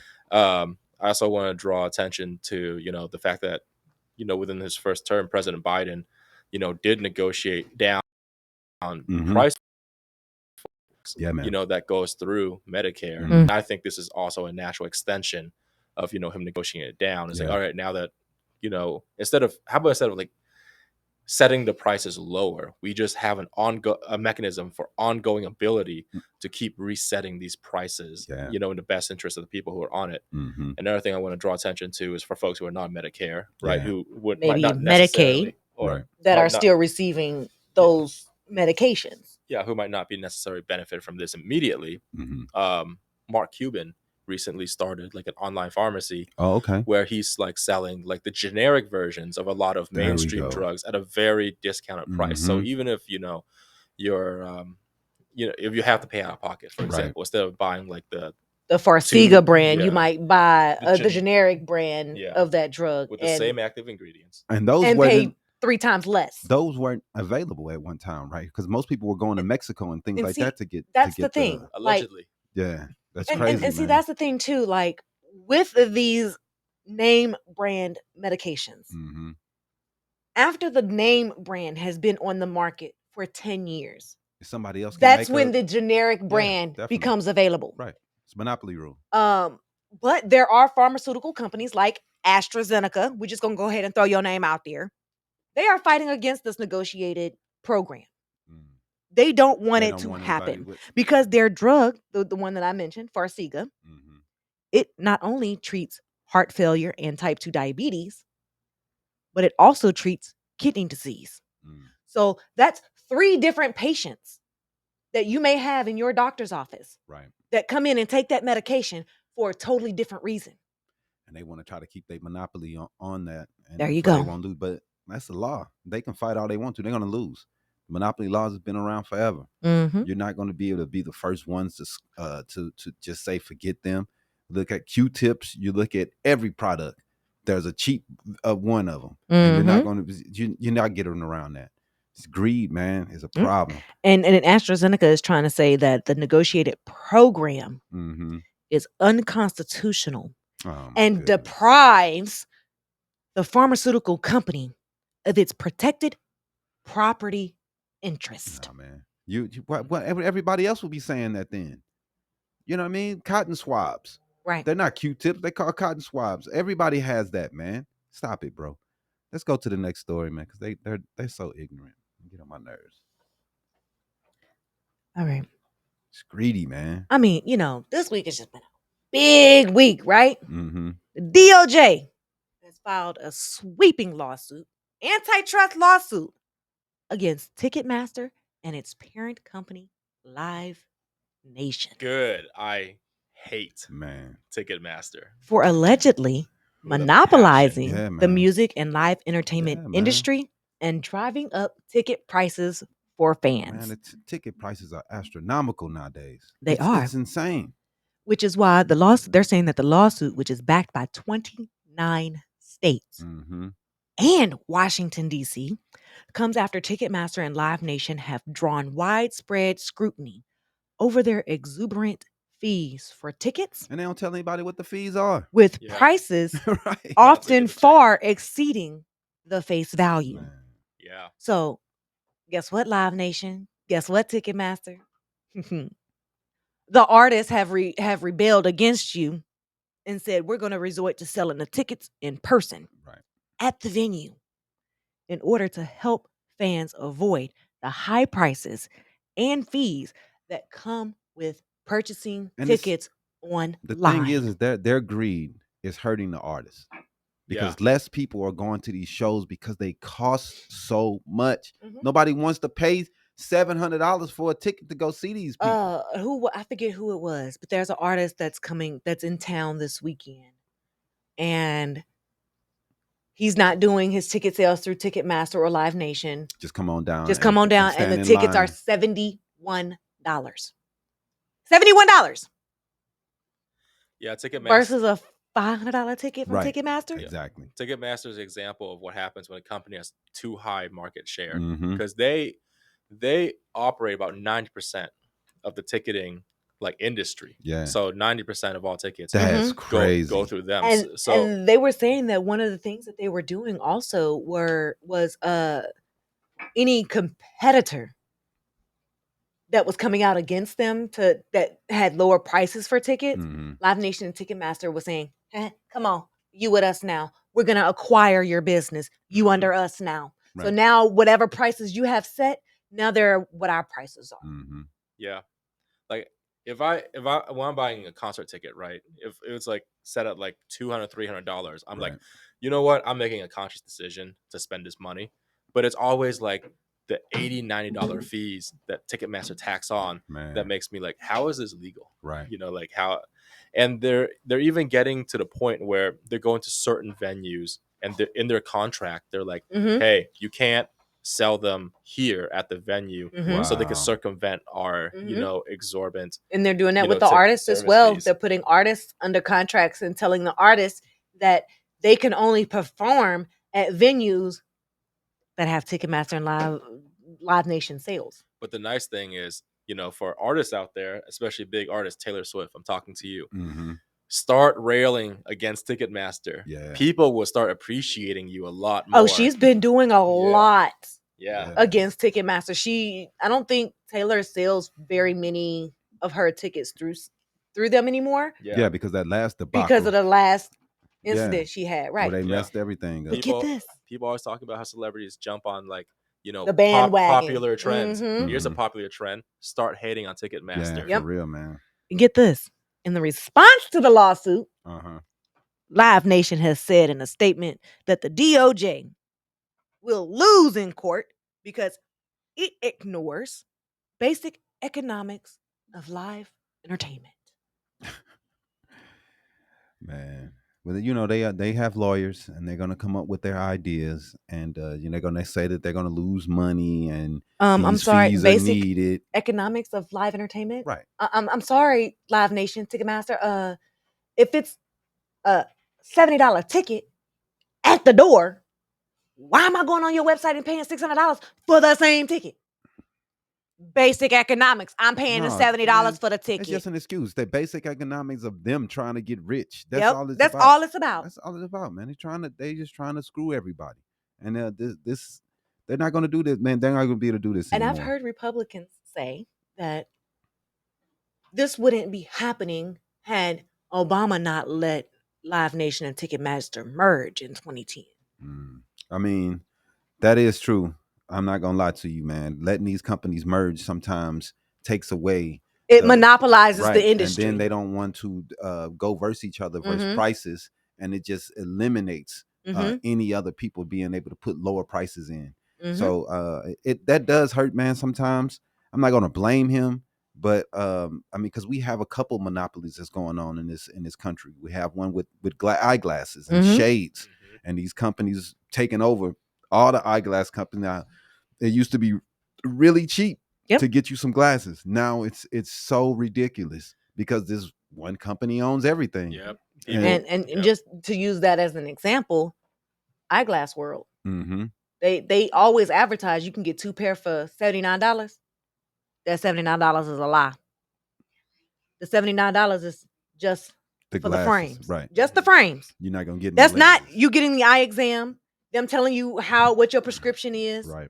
That's just your basic frames for $79, and those are the cheapest frames they have in the store. That are no name brand or anything like that. Right. It's just your frame. Yeah, man. So let's go on to the next story, man, before we can get up out of here. All right. That's it for the Party News Weekly. Yeah, we got a hot mess. Go to the hot mess, Jimmy, please.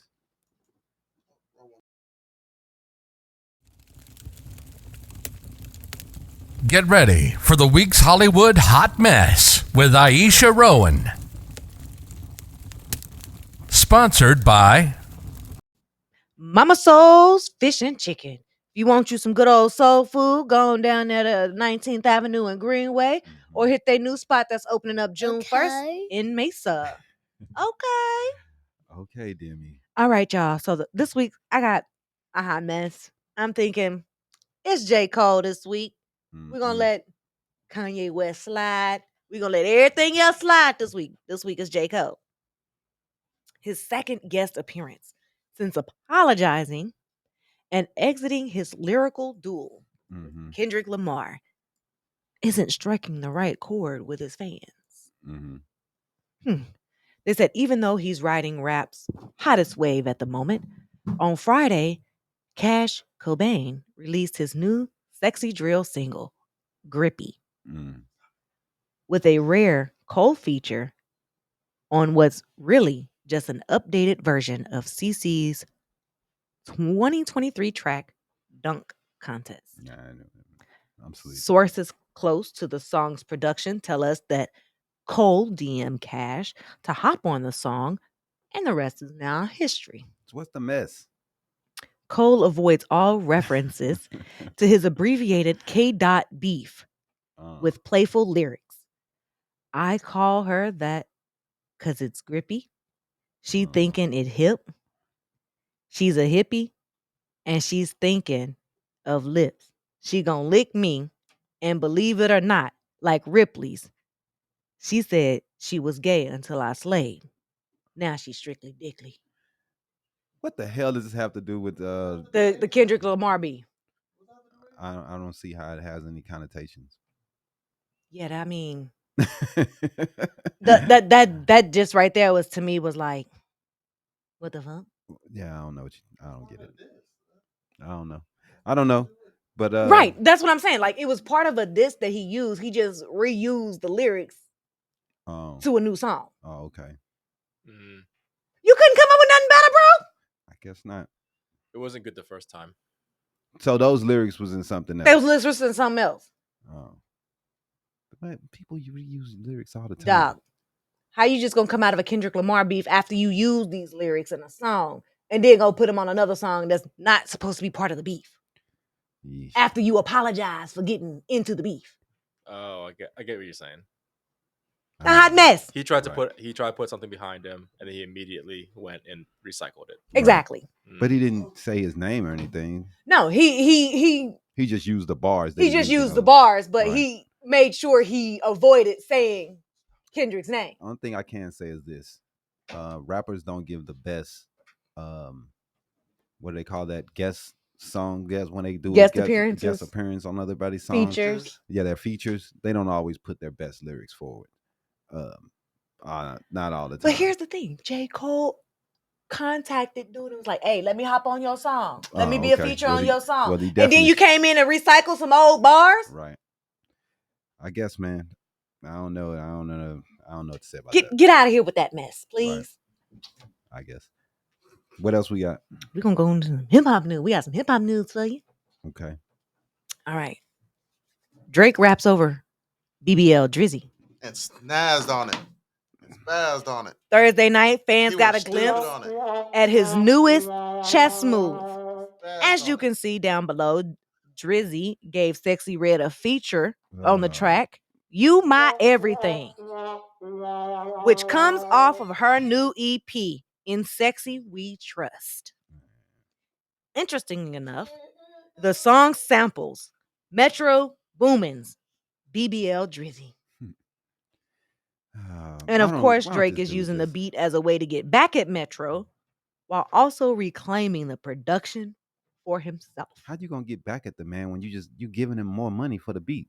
Unless they stealing the beat. If it's on somebody's album, they have to pay him, right? So I don't whatever. Dude. That's why his fans, they ain't liking it. No, he getting roasted online. Roasted. It was on a Tay Keith had used it. So Tay Keith had to pay for it.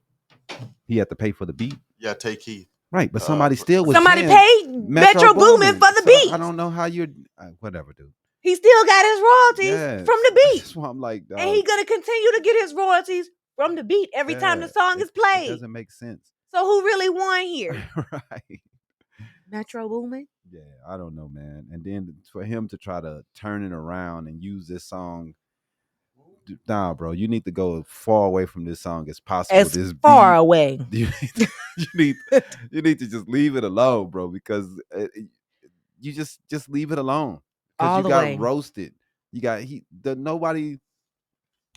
everybody hears this song and think of BBL Drizzy. You're not going to be able to turn that around. I'm sorry, man. And then the song is, I've already heard. I listened to just a couple seconds of it. I heard it was bad. So I mean, it's bad. Nobody's liking it. Everybody's calling it trash. So I don't know, man. I don't know what Drake is doing. Yeah, but I don't know either. I thought from last week when we was discussing this, I figured that he was going to give up and not try to drop anything else. But I guess this dude is not the type to learn from anything. I don't know, but they're saying that the title of the song BBL Drizzy is alluding to a rumor. Yeah, that he got a BBL. Drake got a BBL. And they said he got abs put in and all type of surgery. They also said his nose is not his. I don't know what's real. I don't know this man's personal business, or do I care? But I mean, you know, he doesn't really look much like he did when he was on Degrassi. Drake looks a lot different than he did. He's older though, so I don't know for 15. Yeah, like people change. Yeah, of course people change, but you can still look in somebody's face and say, "Boy, you ain't changed a bit. You still kind of look the same as you did in high school." Yeah. I guess, man. Whatever Drake wants to do with his money is his problem. Yeah, that's him. If he wants to just cling on to, a look. Yeah, it's tough. It's the BBL. I hope you don't have a. What would you need a BBL? What's up, baby? Look, I don't have BBL money. Right. If I did, it might not be my first thing that I want to get, but it's my money, and it's Drake's money. He's free to do what he wants. And I mean, I don't know.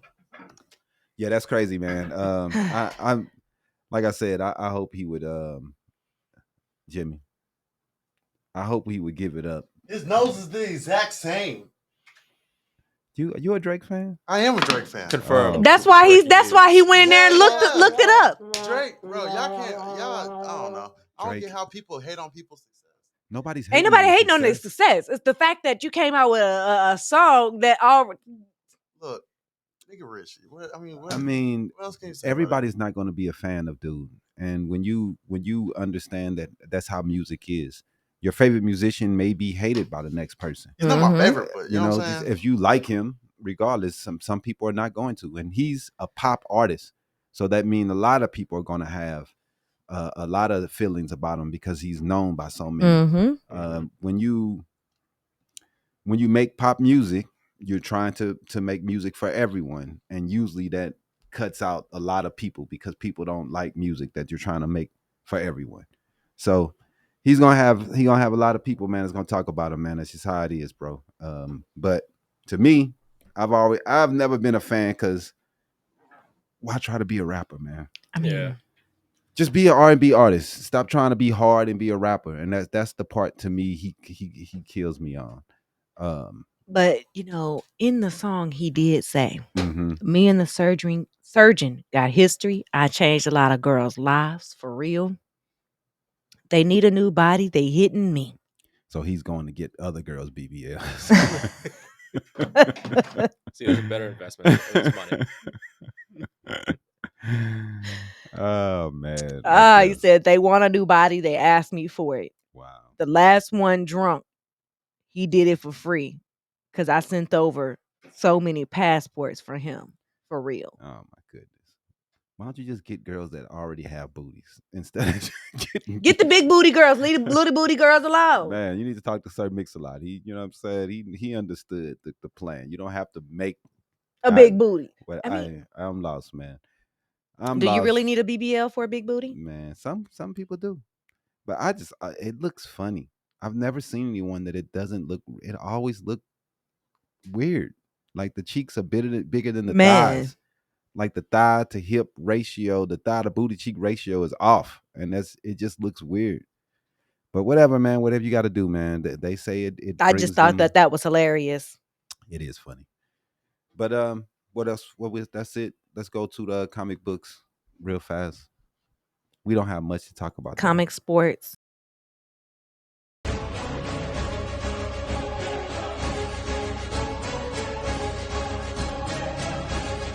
Comic Book Corner. Sponsored by Fish and Chicken.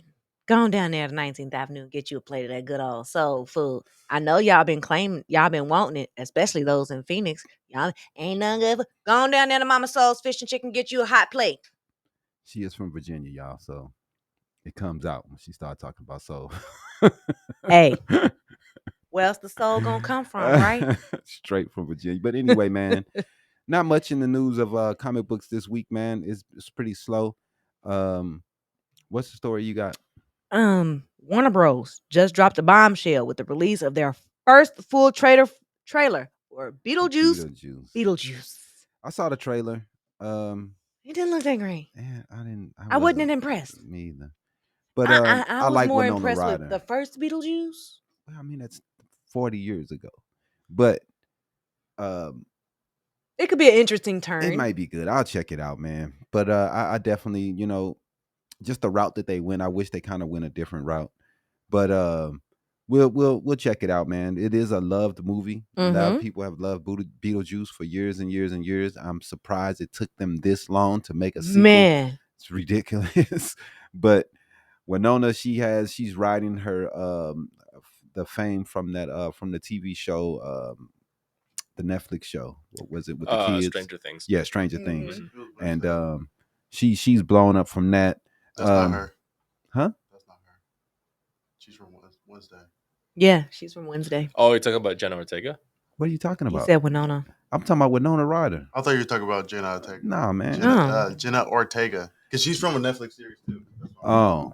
Okay. But you talking about the girl that has the old girl's daughter. Yeah, she has whatever on her face. I forget. No, that's probably somebody else because I think that's gonna be the main enemy, the girl with the stitches on her face.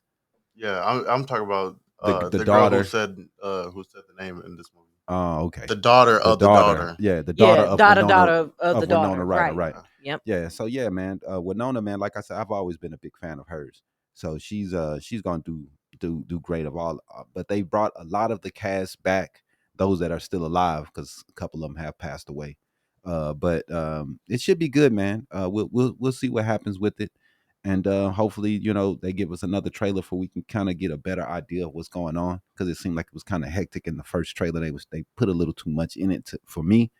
But it still looked like the CGI and everything that's going on is going to be great.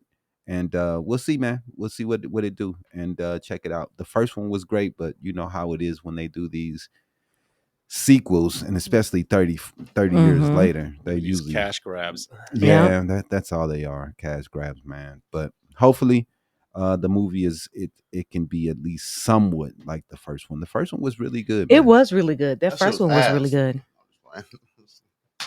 It's a good movie, man. Jimmy just don't know what he's talking about. No. I've seen Beetlejuice. Stop playing on me. You like the first one? It's okay. It was okay. And you a Drake fan, right? What Drake have to do with anything? I don't know. This show you have bad taste. You don't like Beetlejuice. I said it was okay. Right. But he like that's disrespecting Beetlejuice. It was a great movie. It was okay. Beetlejuice! It was good. Everybody has their own opinion. Get out of here. That's what you can't. You do have your own opinion, but I said it was okay. Right, my opinion that's a bad that your opinion is whack. I said it was okay. Damn. Oh, grainy ass, old ass movie y'all be watching. Grainy.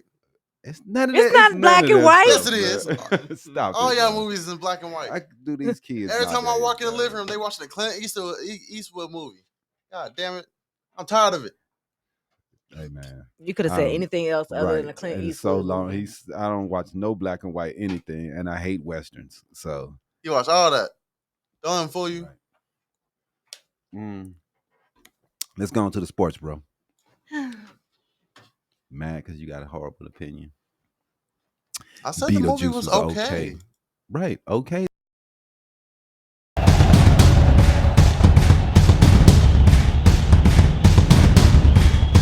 Habari Sports.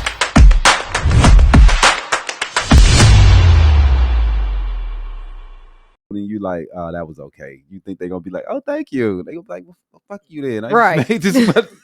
Made this meal for you, chump, and you like, it's okay. It's okay. That shit was alright. It was right. Exactly. Meh.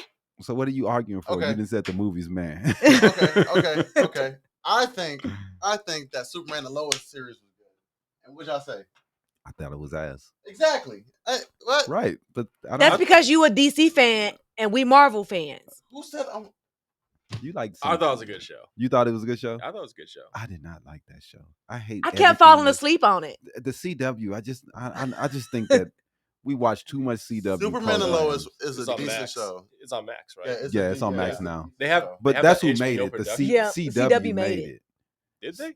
Yeah, it was first on there. It was on a CW show at first. I don't know if it's still on there. I think it's just an Max show. It's just on Max. Yeah, it's just on Max now. Yeah, but at first it was on the CW. The characters came from CW shows. Definitely. Yeah. But I think like the HBO made it because they have that. It has that HBO production quality. Oh, okay. So they put a little bit more production quality into it. Like the CGI isn't bad in it, or you know what I mean? Yeah, like, because CW the writing is much better than the CW shows. Yeah. Well, I mean, it's HBO Max. I would expect them their to do writing a little bit better. Right, their I have writing to check it out, to be man. better. Maybe the next seasons are better than the first seasons. Because that first season just kept putting me to sleep. Yeah, Give it a second chance. Yeah, man. The second season, I like the second season more than the first season. Yeah, man. So I mean, you know how it is, bro. But in sports, man, this week we have the Eastern and Western Conference battles have been nothing short of spectacular. Mm-hmm. And tonight we're diving deep into the action. Tyrese Halliburton is out. What? They already knew they was gonna lose anyway. Yeah, they're out for game 3. The finals is probably gonna be the Celtics and Mavericks. Yeah, man, I don't like it. I just don't like the way the Mavs play, man. I don't know how they're winning, bro. But Luka and Kyrie Irving are playing well. But just watching their games, man, I really don't see how they winning. I ain't gonna lie to you. But they are. Who you got for tonight's game? Boston or Pacers? Boston. It's pretty much over. I put $20 on the Pacers just to be different. You about to lose. I am about to lose. I mean, he's got to be the most bandwagon hopping fan ever. How the hell am I bandwagon they losing? Cause who was your team when you first moved here, bro? Now you saying Pacers? I thought it was Golden State. Right, it was Golden State. It was Golden State. Then it was the Lakers. Then now it's Minnesota. Now it's the Pacers. Losing. Minnesota's losing. No, when Golden State was in, I was like, yeah, go. Then they lost. And I was like, damn. Let me find a new team. I'm rooting for Anthony. Quick. Let me find a new team. Anthony Edwards, man. Oh, that's what I was rooting for. I was rooting for Anthony Edwards. I just don't like the Nuggets. I don't like Luka or Jokic. So yeah, me either, man. But my thing is the Anthony Edwards, man. You know, watching him last night, he was trying to be aggressive, but he was missing so many layups. He was really, really careless with the ball. He made a turnover that pretty much cost him the game. It just wasn't looking good to me, man. And I don't know, man. The Michael Jordan comparisons need to temper down. Negro said Michael B. Jordan. Yeah, man. Bro can't hit a layup, man. So do you think they're going to be able to pull off a comeback and even the series out before heading out to Dallas? I'm not going to give it. They are heading out to Dallas the next game. So they have to win the next 2 in Dallas. I mean, that's what happened the last series. They was able to win both games in Denver. And then they came home to Minnesota and lost both games. So they're hoping the same thing that happened to them could happen to Dallas. But you know, they're gonna have to play a lot better ball than they're playing, man. Their offense is gonna have to be a lot more efficient. Yeah, I ain't gonna lie, I was with Jaden McDaniels onto what's his face, Luka. He's doing a decent job, man. But I'll put Kyrie on Anthony Edwards did okay on Kyrie yesterday. But the main mistake that they made yesterday, all game, they had been not letting Rudy Gobert switch onto Luka Doncic. The last play of the game, they played through the pick. Yeah, when they go through the pick and roll. When they're going through the pick and roll, Jaden McDaniel will fight over the pick and stay on Luka. The last play of the game, when he hit the 3-pointer to win the game, they decided to leave Rudy Gobert on the island by himself with Luka Doncic. It was just, they did a good job all game of not doing that. And then the last play, they let Rudy Gobert be on that island. He had that boy on skates. He was skating everywhere. He was no way he was going to be able to defend Luka. It was just a bad decision. I don't know if McDaniels decided to do it, but he didn't fight through the pick like he had been doing the all the rest of the game. So that was the reason why they lost. If he would have fought over that pick, was something I've been saying for I don't know how long. I hate the switching of the picks. I hate it. the Clippers got murdered because they used to keep letting their center have to guard Luka, and he's gonna kill that dude, but they keep doing it. Fight over the picks, man. They did it yesterday, 3/4 of the game. You do it just like you say, man. You can do something right for 90% of the game, and then you do something wrong one time, and it's over. Over. That's how it was last night. You got to keep it going, man. They have to keep fighting over those picks. Hopefully, they can get a win in Dallas. I'm rooting for them. All right, let's go ahead and get ready for this game. You want to run a commercial, and then we'll get this last part in. Mm-hmm. We're almost. Let's get ready to play trivia for loot. Sponsored by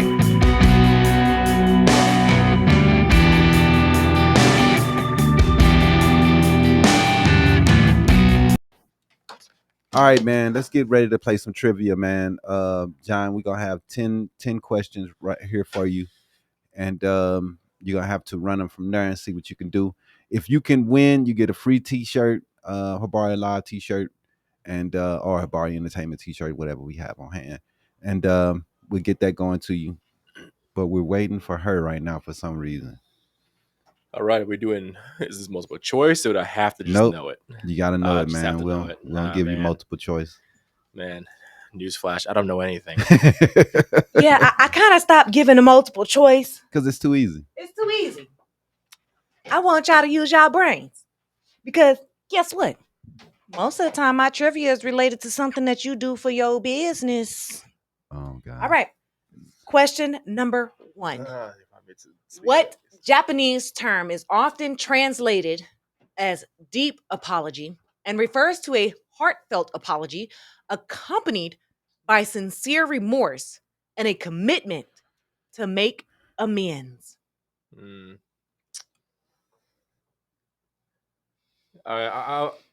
Is it Gomenasai? No. No, ma. It's a song, isn't it?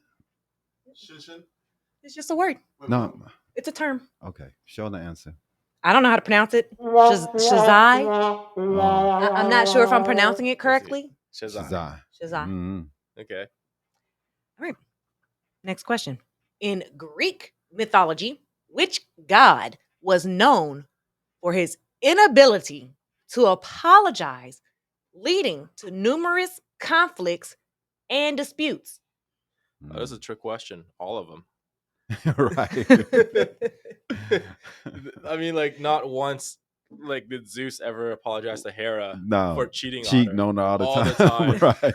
You know, Ares never apologized for anything. He's like, I'm gonna go out there and go cause wars, and he never apologized because that's what he wanted. All the Greek gods were like sleeping with all the women, all the dudes, right. Sleeping with everyone, cheating on their partners. Yep. So I mean, technically, the answer is all of them.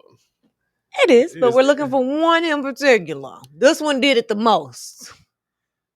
If it's the most, Zeus. Yeah, I gotta say Zeus, right?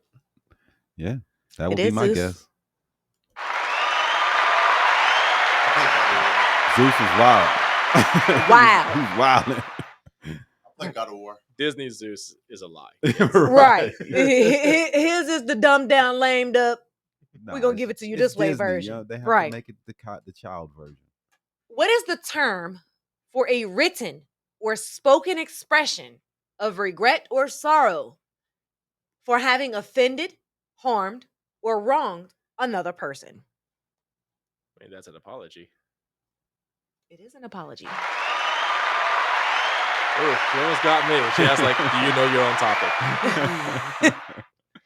All right. In 2015, which country's prime minister delivered a formal apology to Indigenous Australians for past government policies that resulted in forced removal of children from their families? I'm guessing it must be the Prime Minister of Australia who apologized to Indigenous Australians. It is Australia. There you go. The Aborigines is what they call it. Which famous philosopher wrote extensively on the concept of apology emphasizing the importance of self-awareness and acceptance of responsibility. I have no idea. If you ask this question in 20 years, I'm going to say it's me. Buy my book, available TBD. Steve Harvey. Wow. Ooh, maybe. Which famous philosopher wrote extensively? I guess I'll just toss one out there. Is it Plato? No, it is No. not. Aristotle. Is it Homer? Nope, and no. Homer. What is wrong with you? That's bro? going to be Sigmund Freud. Socrates. Dang, Socrates. Socrates. Hold on, you said what's wrong? I said what? I guessed Socrates. everyone but the right one. Socrates. Mhm. Socrates. In the Catholic Church, What's going on? what is Jimmy. the sacrament called where individuals confess their sins and seek forgiveness? Confession. Confessional. Mhm. These are my confessions. I mean, he had a whole lot of them though, didn't he? Who? Oh, Usher. Right. It's all fake though. None of that stuff was real. None of it was real, None y'all. of it was real, dog. Can't All right. believe it. My whole life's a lie. In which ancient civilization was the practice of offering apologies considered essential to maintaining social harmony and balance? See, I feel like this is unfair. This is real vague. Yeah, it is. Yeah. Which ancient civilization? I mean, I argue most of them have placed certain importance on it.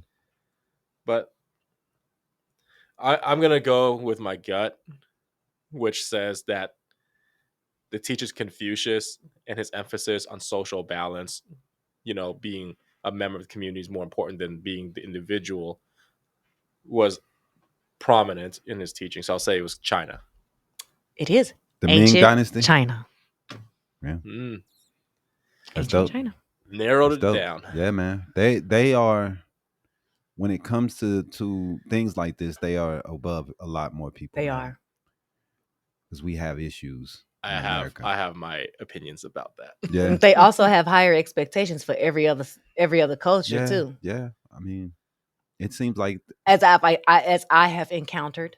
It seems like, I mean, when you see them, bowing, and you see that's Chinese, or is that That's Japanese? Japanese. That's Japanese. So That's the Chinese, they don't do that. What do they? It seems like they're more docile though when it comes to things like that. They're not as angry and putting. They their don't anger want you on to the show forefront. any frustration, Right, any right. anger. You just supposed to keep it held in, bottled But I up. mean, That's Japanese still. Like, so someone coming from, a culture that's derived from, Han Chinese culture, I have very strong opinions about that stuff. And oh my God, I'm about to get myself canceled by the CCP. Like, Xi Jinping's gonna come for me personally. But yeah, I'm just not a big fan of certain aspects of the culture of modern Chinese culture right now. Yeah. Or ancient. Like, there's the strong emphasis on a person being part of the community instead of being their own individual people. Yeah. Causes a lot of people to feel like they're falling in the cracks. Yeah. Right. They feel like, oh, I can't really be myself. I gotta keep face for my family unit, for my community, the city I'm from, so on and so forth. So in the modern times, and I'm sure this was also true back then as well, there are a lot of depressed people who just never really got to know themselves, and you think that's because they have to have the family burden on their backs? Well, it caused a lot of internal strife. Yeah. Family wants one thing, and you government wants another, and community wants this. And you may want what and you deep want. down you might want something else. Definitely. And I live in America, right? And it's great, but I have the option of exploring that side of me. I don't have all the social pressure telling me not to be myself.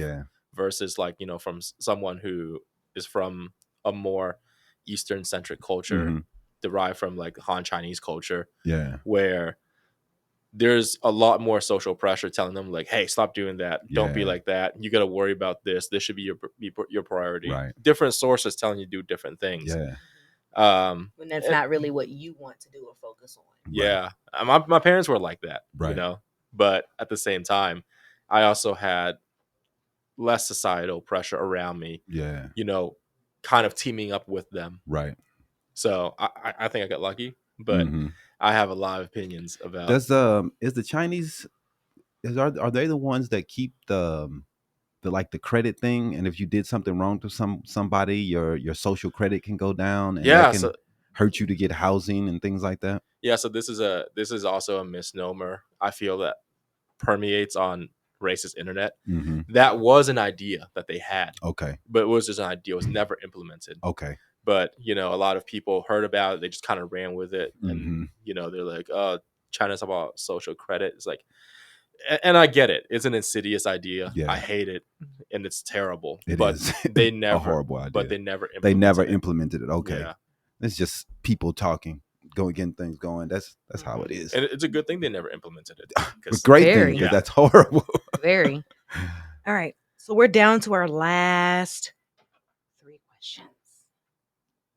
Question is, which global tech company issued a public apology in 2018 for failing to protect users' data and privacy in the Cambridge Analytica scandal? I mean, it was the company Cambridge Analytica. It was not. Facebook. Wait. Experian. No. Huh. I'm gonna say Google. Jimmy, the only one that got it right this time. What was it? Facebook. Oh, wow. Oh, wow. A global tech company. Yeah. I always apologize for something. Always. Well, they have a lot of responsibility, man.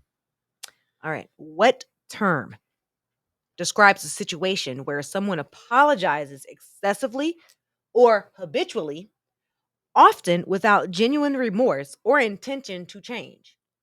Lies.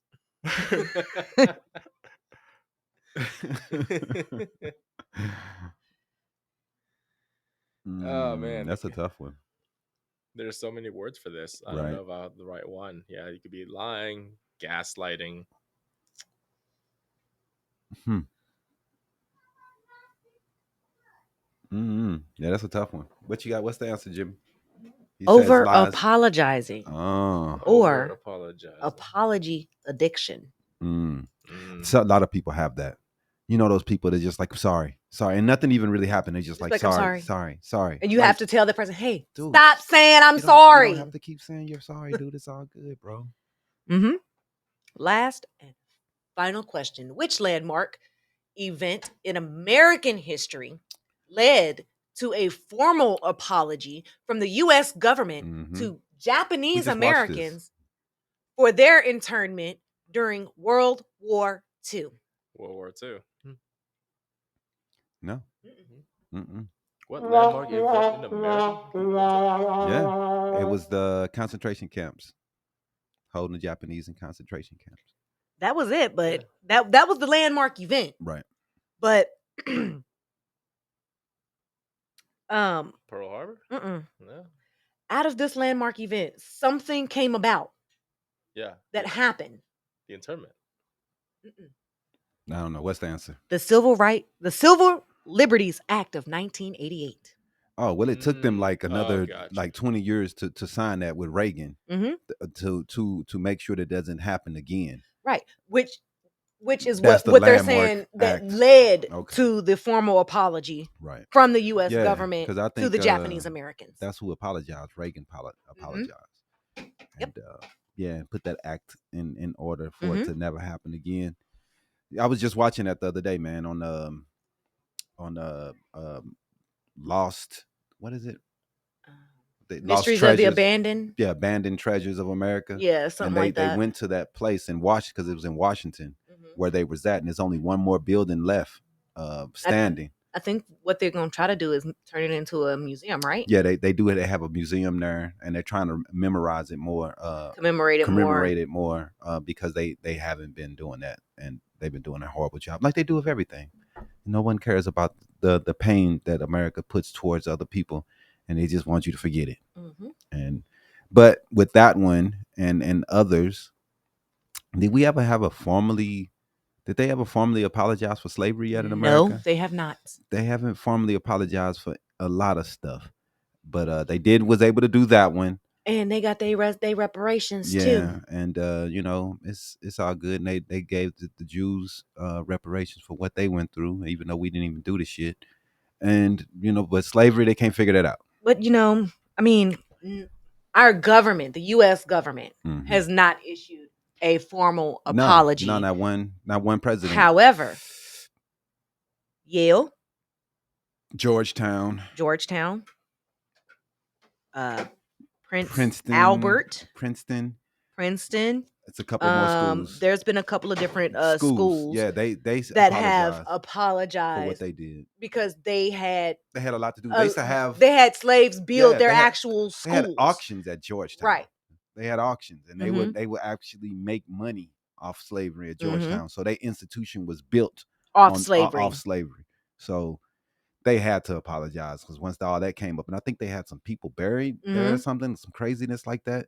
So, but the government needs to step up when it comes to slavery. I understand it's a sore subject, but it will continue to permeate until you do the right things and close the door on the subject instead of doing what everybody else wants to do. Ignore it and act like it and tell people to stop talking about it. Let's stop talking about it. Let's ban the books. Let's like this is ignorance. They're starting to take out a lot of the Black history text from the text. It makes them feel bad. They don't want to feel bad. They don't want to feel bad for what their ancestors did. And we're just supposed to forget about what their ancestors did. Yeah. Oh, here's my analogy. In this respect, America's like a bad boyfriend. Right. The worst. The one who's minimizing it. Then they're starting to gaslight. Oh, that never happened. You're crazy. Yep. Or it happened so long ago. It wasn't you that was a slave. Don't worry about it. Right. Like what I talked about here today, about like being accountable and so everyone can move forward. America, be a good boyfriend. Right. Be the boyfriend that you want to marry. Right. Don't be, the cracked out, excuse making, terrible gaslighting boyfriend. It's an easy one-on-one analogy. For sure. That is, man. Very easy. They America, you take a look at this program and figure out what you need to do. But while we're here, John, go ahead and tell everybody how to contact you, how to get in touch with you if they need you to come and do a speech for them, and your website and all of your information. Yeah, so my website again is www.thenegotiatedapology.com, thenegotiatedapology.com. You could reach me at my Instagram, at the Negotiated Apology, all one word. You can email me, Jonathan at thenegotiatedapology.com. So I do talks for organizations, corporate, schools, nonprofit. I'm thinking of doing like a more, consumer more consumer talk around the holidays, in case there are folks out there who want to like learn how to apologize for things in advance of the holiday season. Right. So that's gonna be more community oriented classes. But yeah, that's how you get in contact with me. And I'm hoping this idea out there proliferates and, eventually we see a nicer, kinder world. Man, it's excellent, bro. Wrong one. I guess we know how it really feels about it. Right. But yeah, man, we appreciate you coming through and talking about it, man. We really learned a lot from you, man, and we hope to use everything that you're teaching for ourselves and our personal relationships, man. We really appreciate it, John, and we hope nothing but the best for you in the future. So thanks everybody for watching another episode of Habari Live, man. We'll be back with you next week. We have special guest RJ Honcho's coming on. Good beat maker, man. Good dude. Coming on and have a nice discussion about some you out things. There listening, go on and send me your photo and your logo. Yeah, we might want to hit him up to do that. For sure. Thanks everybody. Peace. Holla holla. Thank